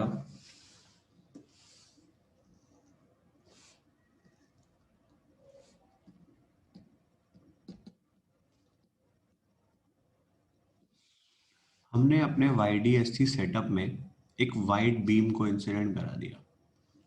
किसको करा दिया भाई? वाइट बीम को। और हमने जब वाइट बीम को इंसिडेंट कराया, तो भाई वाइट बीम को इंसिडेंट कराने से क्या हुआ, ये बात आपको समझनी है। वाइट बीम को इंसिडेंट कराने से हमारे पास क्या होता है, ये समझो। ये बताओ, कोई रे यूं चलकर आएगी, तो क्या उसने यहां पर और यहां पर बराबर बराबर डिस्टेंस चला होगा, हाँ या ना? तो उसका यहाँ पर जो पाथ होगा वो 0 लैम्डा होगा, और जब वो वहां तक पहुंचने का पाथ 0 लैम्डा होगा, तो इस बात से फर्क पड़ रहा है कितनी वेवलेंथ है।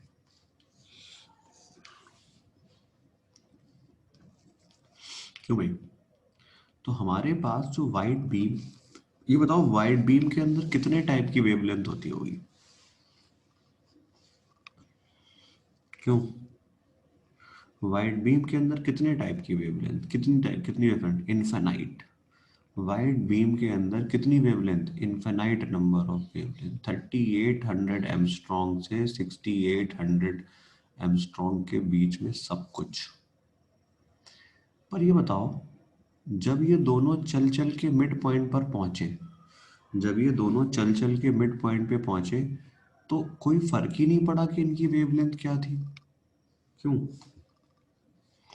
इस बात से कोई फर्क ही नहीं पड़ा कि इनकी वेवलेंथ क्या थी। तो इसका मतलब क्या हुआ कि सेंट्रल मैक्सिमा की लोकेशन पर सारी की सारी वेवलेंथ ने अपना मैक्सिमा बना दिया। सेंट्रल मैक्सिमा की लोकेशन पर सब ने एक साथ अपना मैक्सिमा बना दिया। और जब सब ने एक साथ अपना मैक्सिमा बना दिया, तो वाइट बीम भेजोगे और सब लोग एक ही जगह पहुंच जाएंगे, तो वो पॉइंट कैसा दिखाई देगा, बताओ, बोलो। वो पॉइंट कैसा दिखाई देगा? क्या वो पॉइंट हमें वाइट ही दिखाई देगा? तो क्या हुआ, यहां पर सब लोगों ने अपने अपने मैक्सिमा बनाए।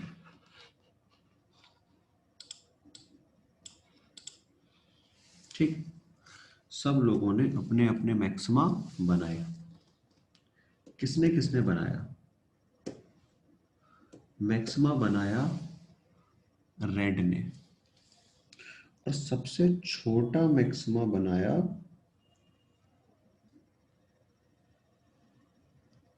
बताओ।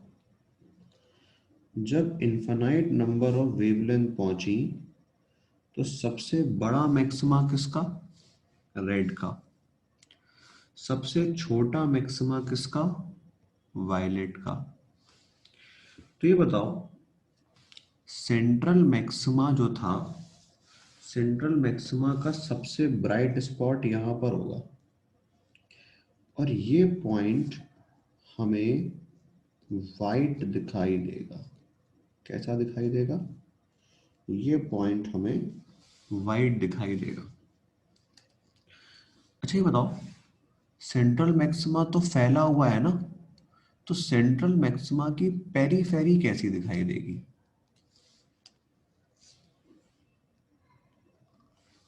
सेंट्रल मैक्सिमा की पेरीफेरी कैसी दिखाई देगी? तो आप कहेंगे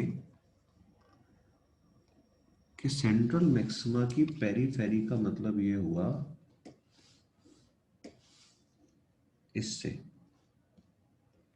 और वो कैसी होगी? रेड।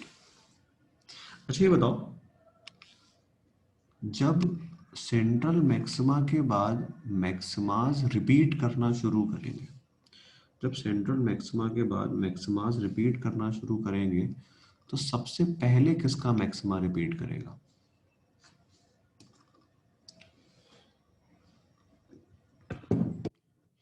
भाई, जिसका वेवलेंथ छोटा वो जल्दी जल्दी रिपीट करना चाहेगा, जिसका मैक्सिमा बड़ा वो देर देर में रिपीट कर रहा होगा। तो एक भाई साहब ऐसे भी हैं जो तुरंत रिपीट करना चाहेंगे।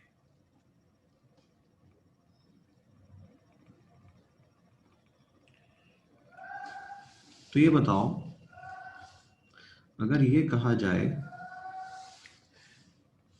कि colour visible just after the central maxima, central maxima के खत्म होने के बाद कौन सा रंग दिखाई देगा, तो क्या उसको वायलेट कह सकते हैं?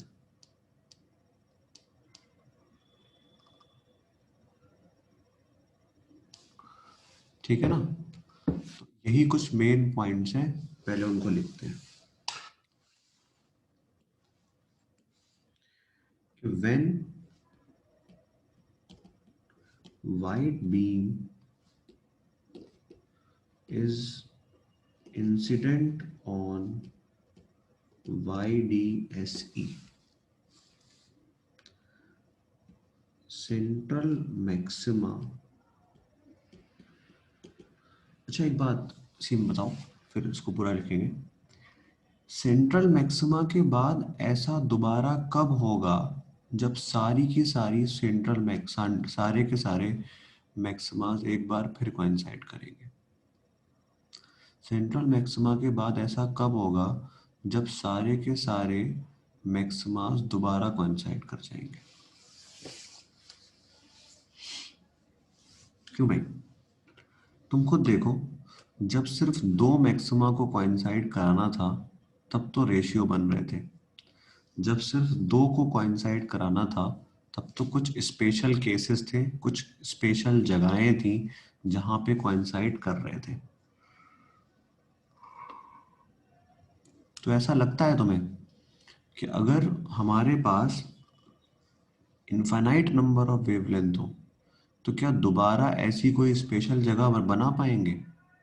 जब दो में तो प्रोबेबिलिटी बन रही थी कि यहाँ यहाँ करेगा, यहाँ यहाँ नहीं करेगा। तो हमारे पास सेंट्रल मैक्सिमा जब वाइट बीम को इंसिडेंट कराया जाता है, central maxima is the only location, central is the only location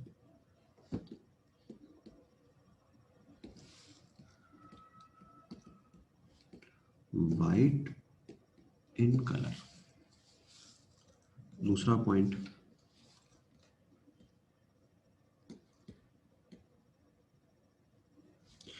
periphery of central maxima is red, color just after the central maxima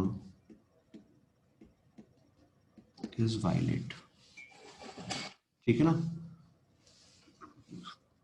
अच्छा बात, एक लास्ट चीज और, ये बताओ, जब वाइट बीम से जब वाइट बीम से ज्यादा कुछ हमें नहीं मिल रहा तो वाइट बीम लोगों ने भेजी क्यों? मतलब वाइट बीम में अगर आप देखें तो सिर्फ सेंट्रल मैक्सिमा वाइट कलर का बन गया। सेंट्रल मैक्सिमा वाइट होने के बाद दोबारा ये पैटर्न कभी रिपीट तो करता नहीं है, तो इसको भेजा क्यों?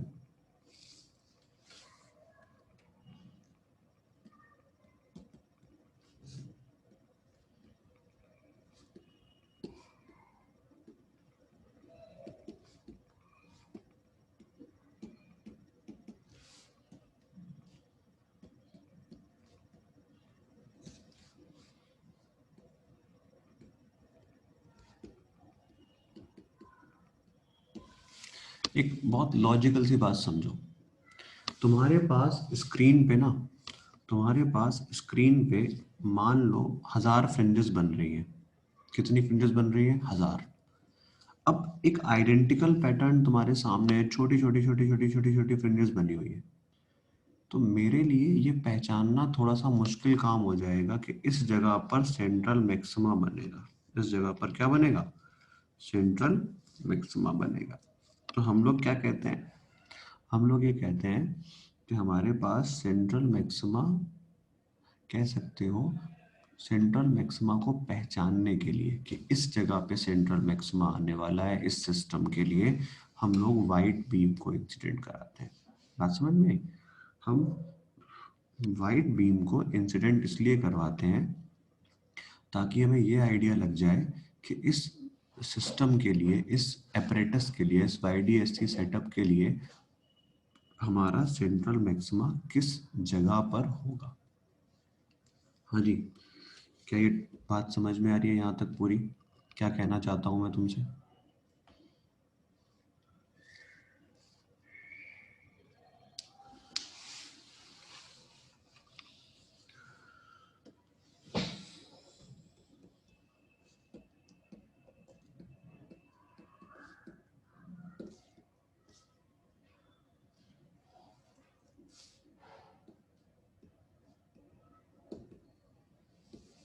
चलो भाई, हम बात कर रहे हैं YDSC इन अ मीडियम। अगर हम बात करते हैं YDSC इन अ मीडियम की, तो मेरे पास YDSC इन अ मीडियम क्या है? तुम ऐसा मानो कि तुमने किया क्या?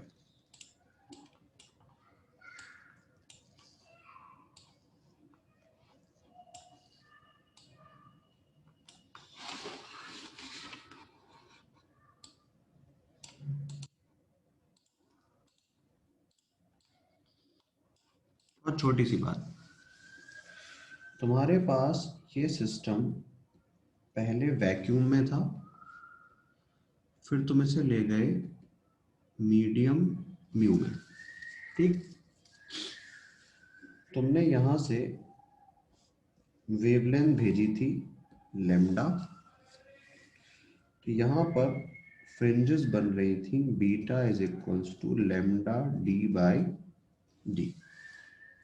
एक बहुत छोटी सी बात, तुमने पहले भी पढ़ रखी है, नहीं पढ़ रखी है तो सुन लो। ये बताओ, जब लाइट रे किसी मीडियम के अंदर जाती है तो उसकी स्पीड कम हो जाती है। क्यों भाई? जब लाइट रे किसी मीडियम के अंदर जाती है तो उसकी स्पीड कम हो जाती है। स्पीड कम हो जाती है। और हमने वेव के बारे में ये बात पढ़ी थी कि एक वेव में क्या होता है। एक वेव में होता ये है कि हमारी जो वेव है वो, हमने ये बात पढ़ी थी कि हम जब मीडियम को चेंज करते हैं तो मीडियम को चेंज करने से स्पीड बदलती है। मीडियम को चेंज करने से स्पीड बदलती है, फ्रीक्वेंसी रहती है सेम। तो ये बताओ, अगर v equals to F lambda है, अगर वेलोसिटी कम हुई, ये सेम रहा, तो इनका काम क्या है? एडजस्टमेंट करना। तो ये भी क्या हो जाएगा? कम हो जाएगा। क्यों भाई? बात समझ में आई? तो अगर हमारे पास वेवलेंथ लेमडा थी और हम किसी मीडियम में गए जहां का रिफ्रैक्टिव इंडेक्स म्यू है, तो लेमडा ऑफ मीडियम हमारे पास लेमडा बाई म्यू हो जाएगा। जब भी हम किसी मीडियम के अंदर जाते हैं, हमारी स्पीड म्यू टाइम्स कम हो जाती है। जब भी हम किसी मीडियम के अंदर जाते हैं जिसका रिफ्रैक्टिव इंडेक्स म्यू है, तो हमारी स्पीड म्यू टाइम्स कम हो जाती है। और जब स्पीड म्यू टाइम्स कम हो जाती है, तो इसका मतलब हमारा वेवलेंथ भी म्यू टाइम्स कम हो जाता है। क्यों भाई? इस बात में कोई परेशानी है?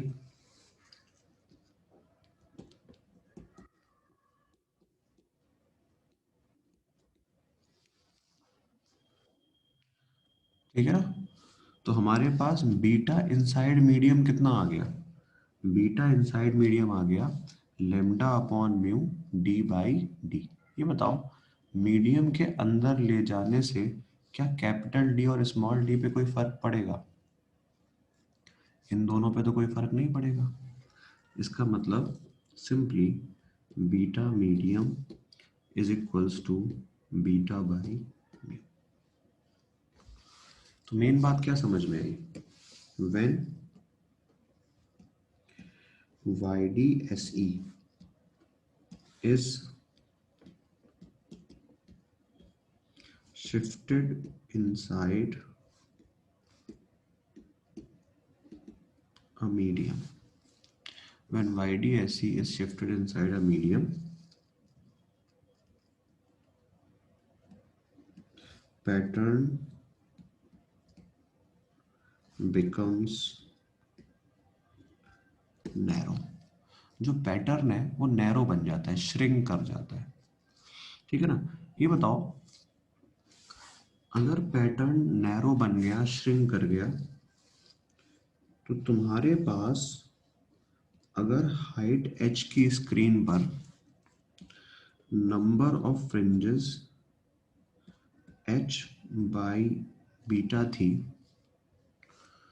तो क्या inside medium number of fringes mu times of number of fringes in vacuum हो जाएगा? बोलो भाई, क्या कह सकता हूं मैं?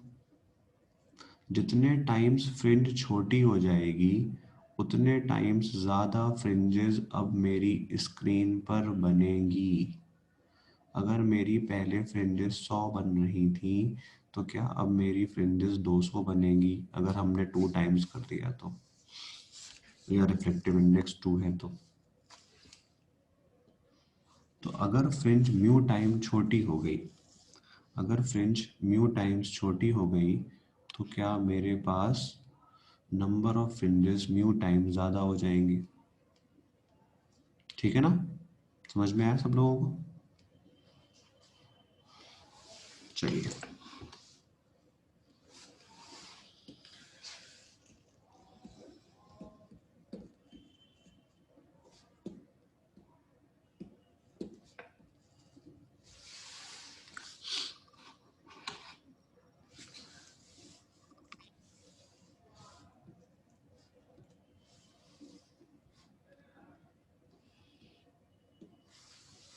अच्छा एक बात सुनो, हमें एक बहुत छोटी सी चीज़ की ज़रूरत है जिसको हम कहते हैं ऑप्टिकल पाथ। वैसे ये वेव का ही पार्ट है, ठीक है ना?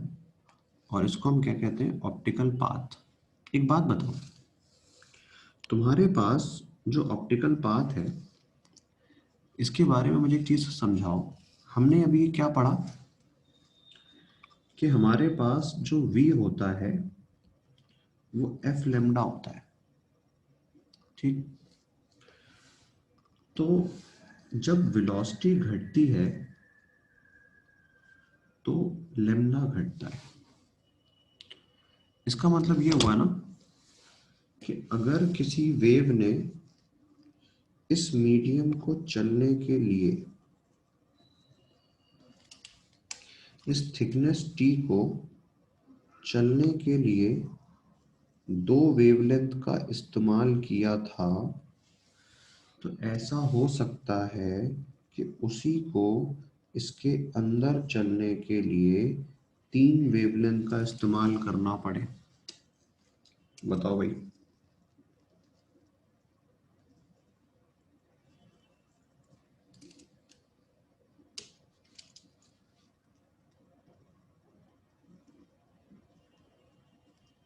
हाँ जी, बताओ, सही बात कह रहा हूं मैं?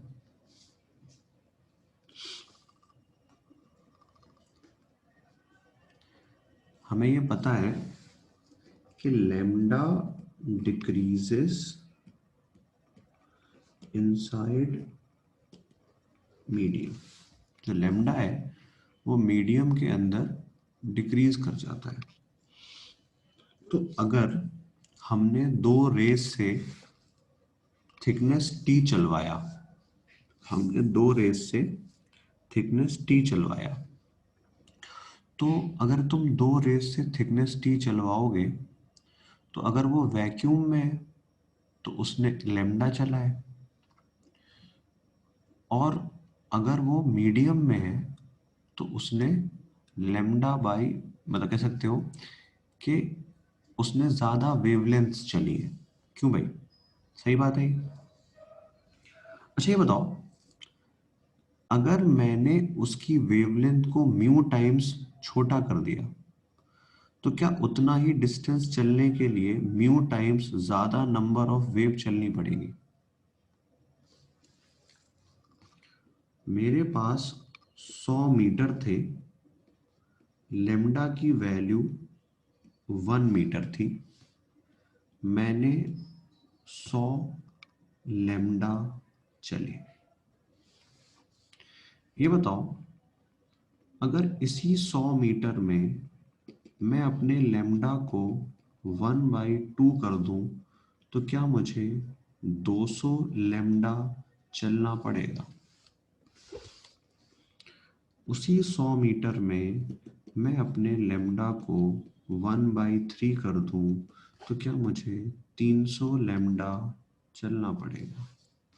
अगर उसी 100 मीटर में मैं अपने लेमडा को 1/μ कर दूं तो बताओ भाई, क्या मुझे 100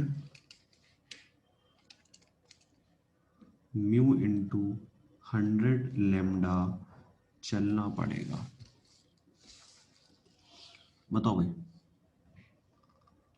क्या ये बात समझ में आ रही है? मतलब जितना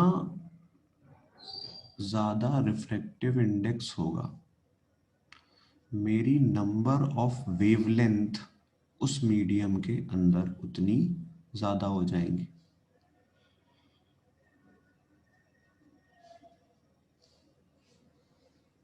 क्यों भाई? हाँ या ना में जवाब दो जल्दी जल्दी, इंपॉर्टेंट बात समझानी है इसीलिए। प्लस तुम में से कुछ लोगों ने भी ऑप्टिक्स पढ़ी नहीं है इसलिए। और क्या ये बात समझ में आ रही है कि अगर मेरे पास 100 मीटर और वेव की वेवलेंथ है 1 मीटर, तो 100 मीटर मेरे लिए 100 लेमडा के बराबर है। ठीक। अगर मेरे पास, हमने लेमडा को कर दिया 1/2, तो वही 100 मीटर 200 लेमडा के बराबर है। हमने 100 मीटर और लेमडा कर दिया 1/3, तो वही 300 लेमडा के बराबर है। तो ये बताओ, क्या हम ये कह सकते हैं कि अगर एयर वाली रे 100 लेमडा चलती है तो मीडियम की रे म्यू इंटू 100 लेमडा चल कर आई है? क्यों भाई? अगर एयर की रे 100 लेमडा चल कर आई है तो मीडियम वाली रे म्यू इंटू 100 लेमडा चल कर आई है। तो बताओ, आगे कौन निकल गया? बोलो।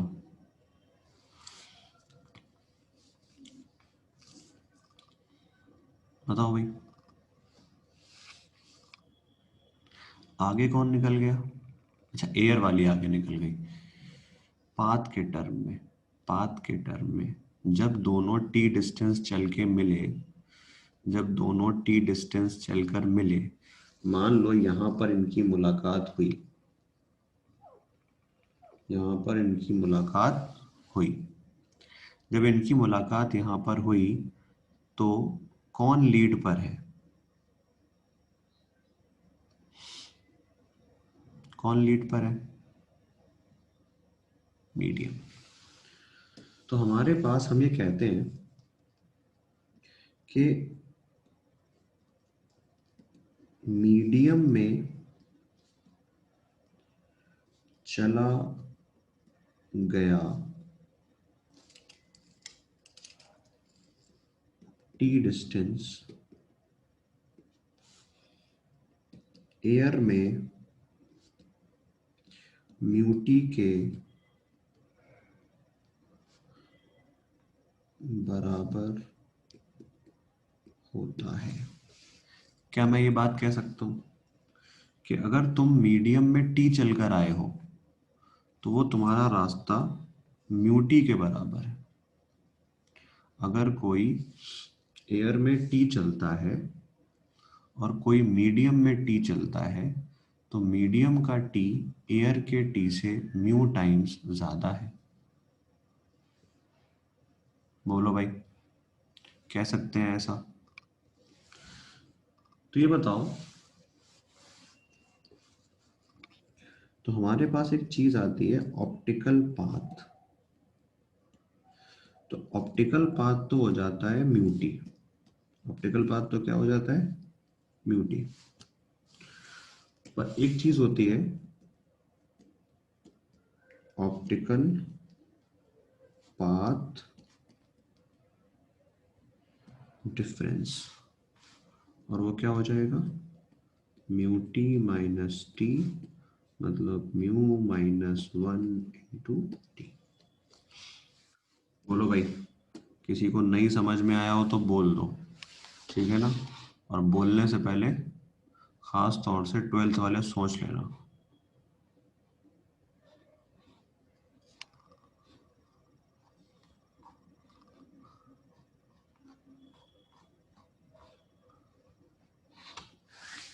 मैं बता रहा हूं, ड्रॉपर का तो ये गुनाह माफ है कि वो ये कह दें कि नहीं समझ में आया। अगर 12th वालों ने कह दिया ना नहीं समझ में आया, तो तुम जब भी कोचिंग आओगे मैं तुम्हें दौड़ा लूंगा।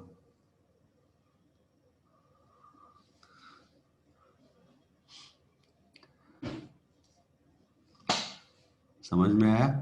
इससे ज्यादा सुकून से तुम्हें पहले बताया था। समझ में आई बात? क्या ये बात क्लियर है? हाँ जी, जल्दी जल्दी बताइए सब लोग। चलिए, अब बात ये आती है कि सर इसका यहाँ पे यूज क्या है, इसका यहाँ पे यूज क्या है, ये बात समझो। तो इसका यहाँ पर यूज है चौथा मॉडिफिकेशन, जिसका नाम है स्लैब इन YDSE। ठीक है भाई?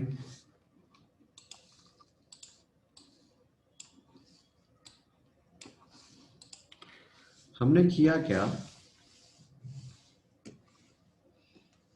हमने एक स्लैब डाल दी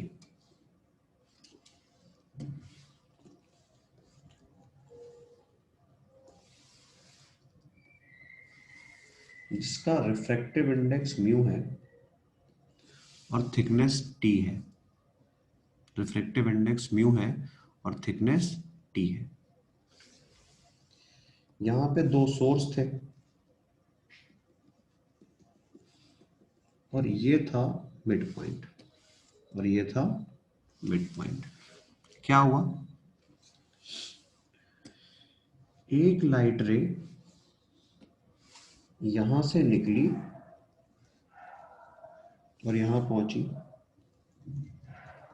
एक लाइट रे यहां से निकली और यहां पहुंची। ये बताओ, क्या दोनों का पाथ डिफरेंस 0 होगा?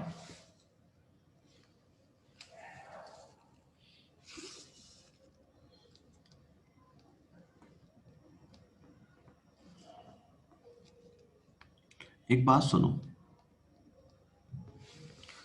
तुम थे और तुम्हारा एक जिगरी दोस्त, एकदम बेस्ट फ्रेंड, जिसको आजकल तुम्हारी जनरेशन कहती है BFF, best friend for ever, जो शायद एक आध साल के लिए ही रहता है। ठीक है ना?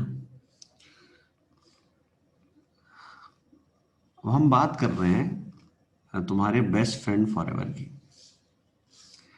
तुमने अपने बेस्ट फ्रेंड फॉर एवर को मान लो रात में 8 बजे छोड़ा कि चलो भाई तुम अपने घर जाओ, मैं अपने घर जा रहा हूँ, तुम अपने रूम पर जाओ, मैं अपने रूम पे जा रहा हूँ।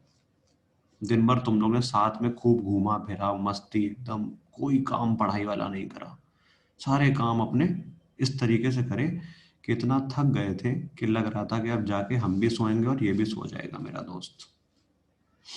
ठीक है ना? लेकिन होता क्या है, कि तुम तो थके हुए थे, तुम गए, तुम जाके सो गए। तुम्हारा दोस्त गया और रात में जाके 2 घंटा पढ़ लिया, 2 घंटा पढ़ लिया। तो ये बताओ, जब तुम मुझसे सुबह 8 बजे मिलोगे तो क्या तुम और वो एकदम सेम होंगे? नहीं। क्या तुम और वो एकदम सेम होंगे? नहीं। वो तुमसे थोड़ा सा आगे निकल चुका होगा, बिकॉज उसने रात के 2 घंटे में तुमसे थोड़ी ज्यादा मेहनत कर ली है। क्या ये बात समझ में आ रही है? वो तुमसे थोड़ा आगे निकल चुका होगा बिकॉज उसने तुमसे थोड़ी ज्यादा मेहनत कर ली है। कहने का मतलब क्या हुआ कि हमने, अगर ज्योमेट्रिकली देखा जाए तो बराबर डिस्टेंस चला है, लेकिन मेरी स्लैब ने ये डिस्टेंस चला है मीडियम में। ठीक है ना? ये डिस्टेंस चला है मीडियम में, और जब ये चला है उसने मीडियम में, तो इसका मतलब ऊपर वाला पाथ थोड़ा सा बड़ा है और नीचे वाला पाथ थोड़ा सा छोटा है।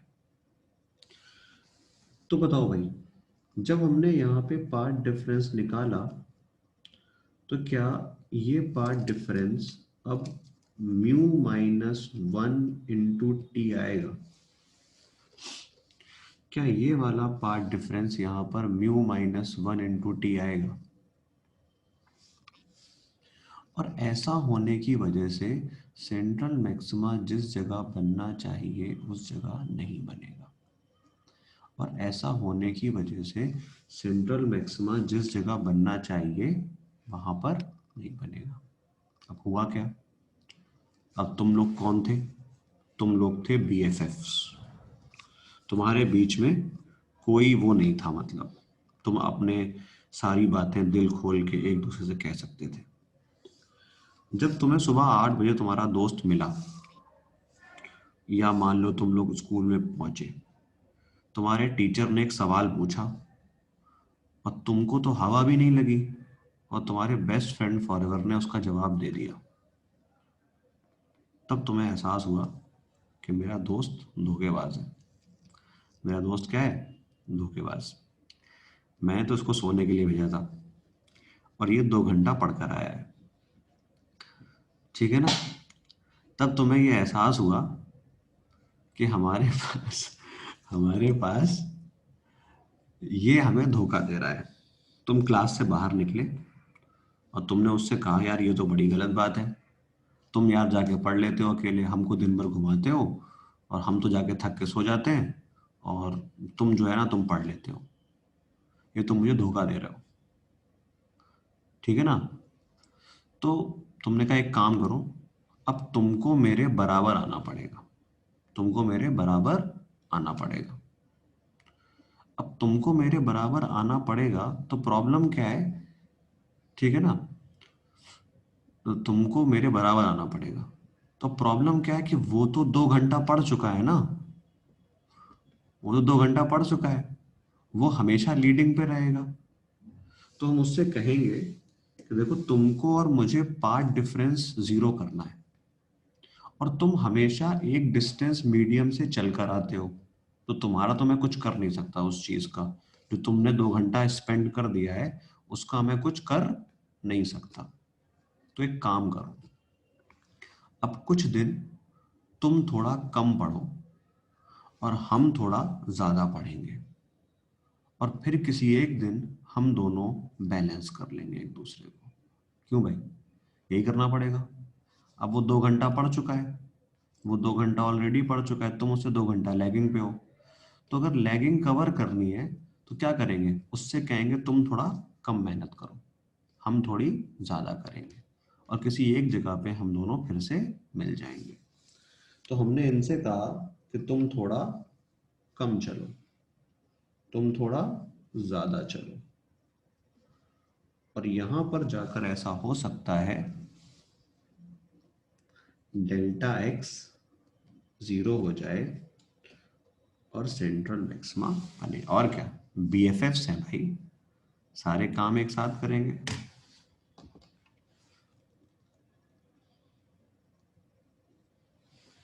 ठीक है ना, समझ में आया भाई? तो ये बताओ, क्या ये जो डिस्टेंस आया है ये तुम्हारे पास शिफ्ट इन सेंट्रल मैक्सिमा है? ये क्या है? ये तुम्हारे पास क्या है? Shift in central maxima. और कितना शिफ्ट होगा ये? y is equals to delta x D by D, तो y equals to mu minus one into T D by.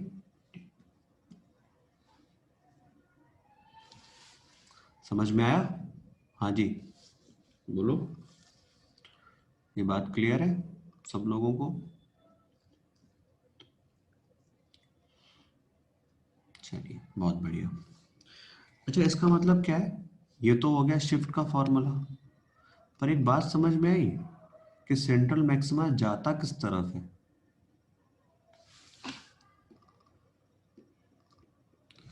Central maxima उस तरफ जाता है जहां स्लैब हो।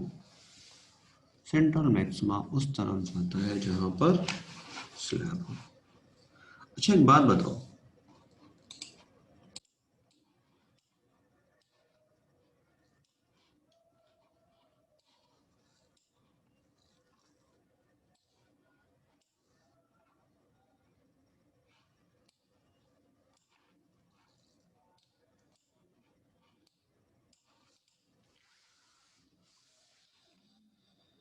जहां पर स्लैब हो, स्लैब स्लैब, जहां पर स्लैब हो। अच्छा, ये बताओ,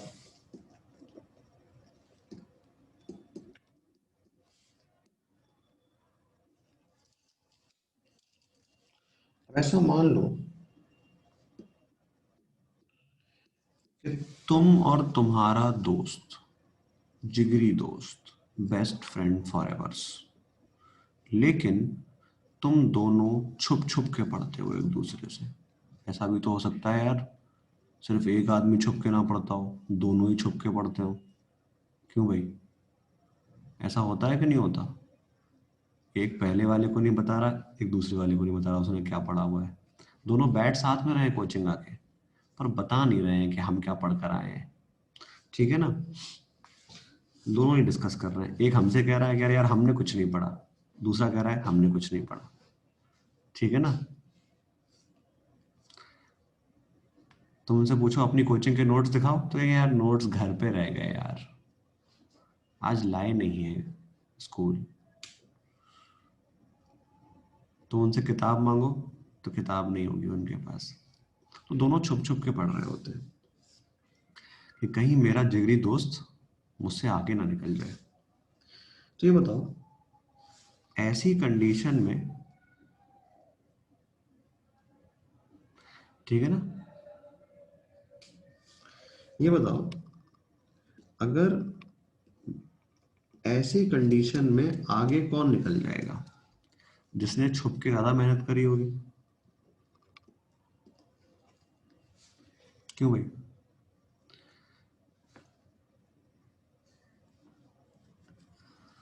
बोलो भाई, ऐसी कंडीशन में आगे कौन निकल जाएगा? जिसने छुप छुप कर मेहनत तो करी है, पर ज्यादा छुप के मेहनत करी है। और ऐसी कंडीशन में सेंट्रल मैक्सिमा, अगर मान लो ये वाला पॉइंट था, तो यहाँ पे जब रेस पहुंचेंगी तो यहाँ का पार्ट डिफरेंस होगा mu two minus mu one into T,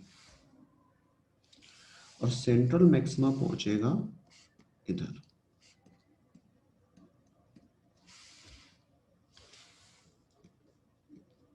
जहां मीडियम ज्यादा है, जहां मीडियम ज्यादा है वहां पर सेंट्रल मैक्सिमा जाएगा। ठीक है ना, फॉर्मूला सेम रहेगा।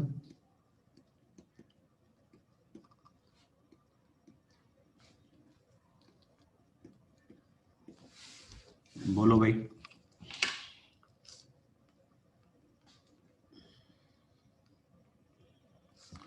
चलिए भाई, तो इसके आगे नेक्स्ट टर्न पे कंटिन्यू करते हैं। मुझे लग रहा है मैं भूल गया, जोश जोश में मैंने केमिस्ट्री की क्लास भी ले ली। चलिए भाई, ठीक है, इसके आगे नेक्स्ट टर्न पे।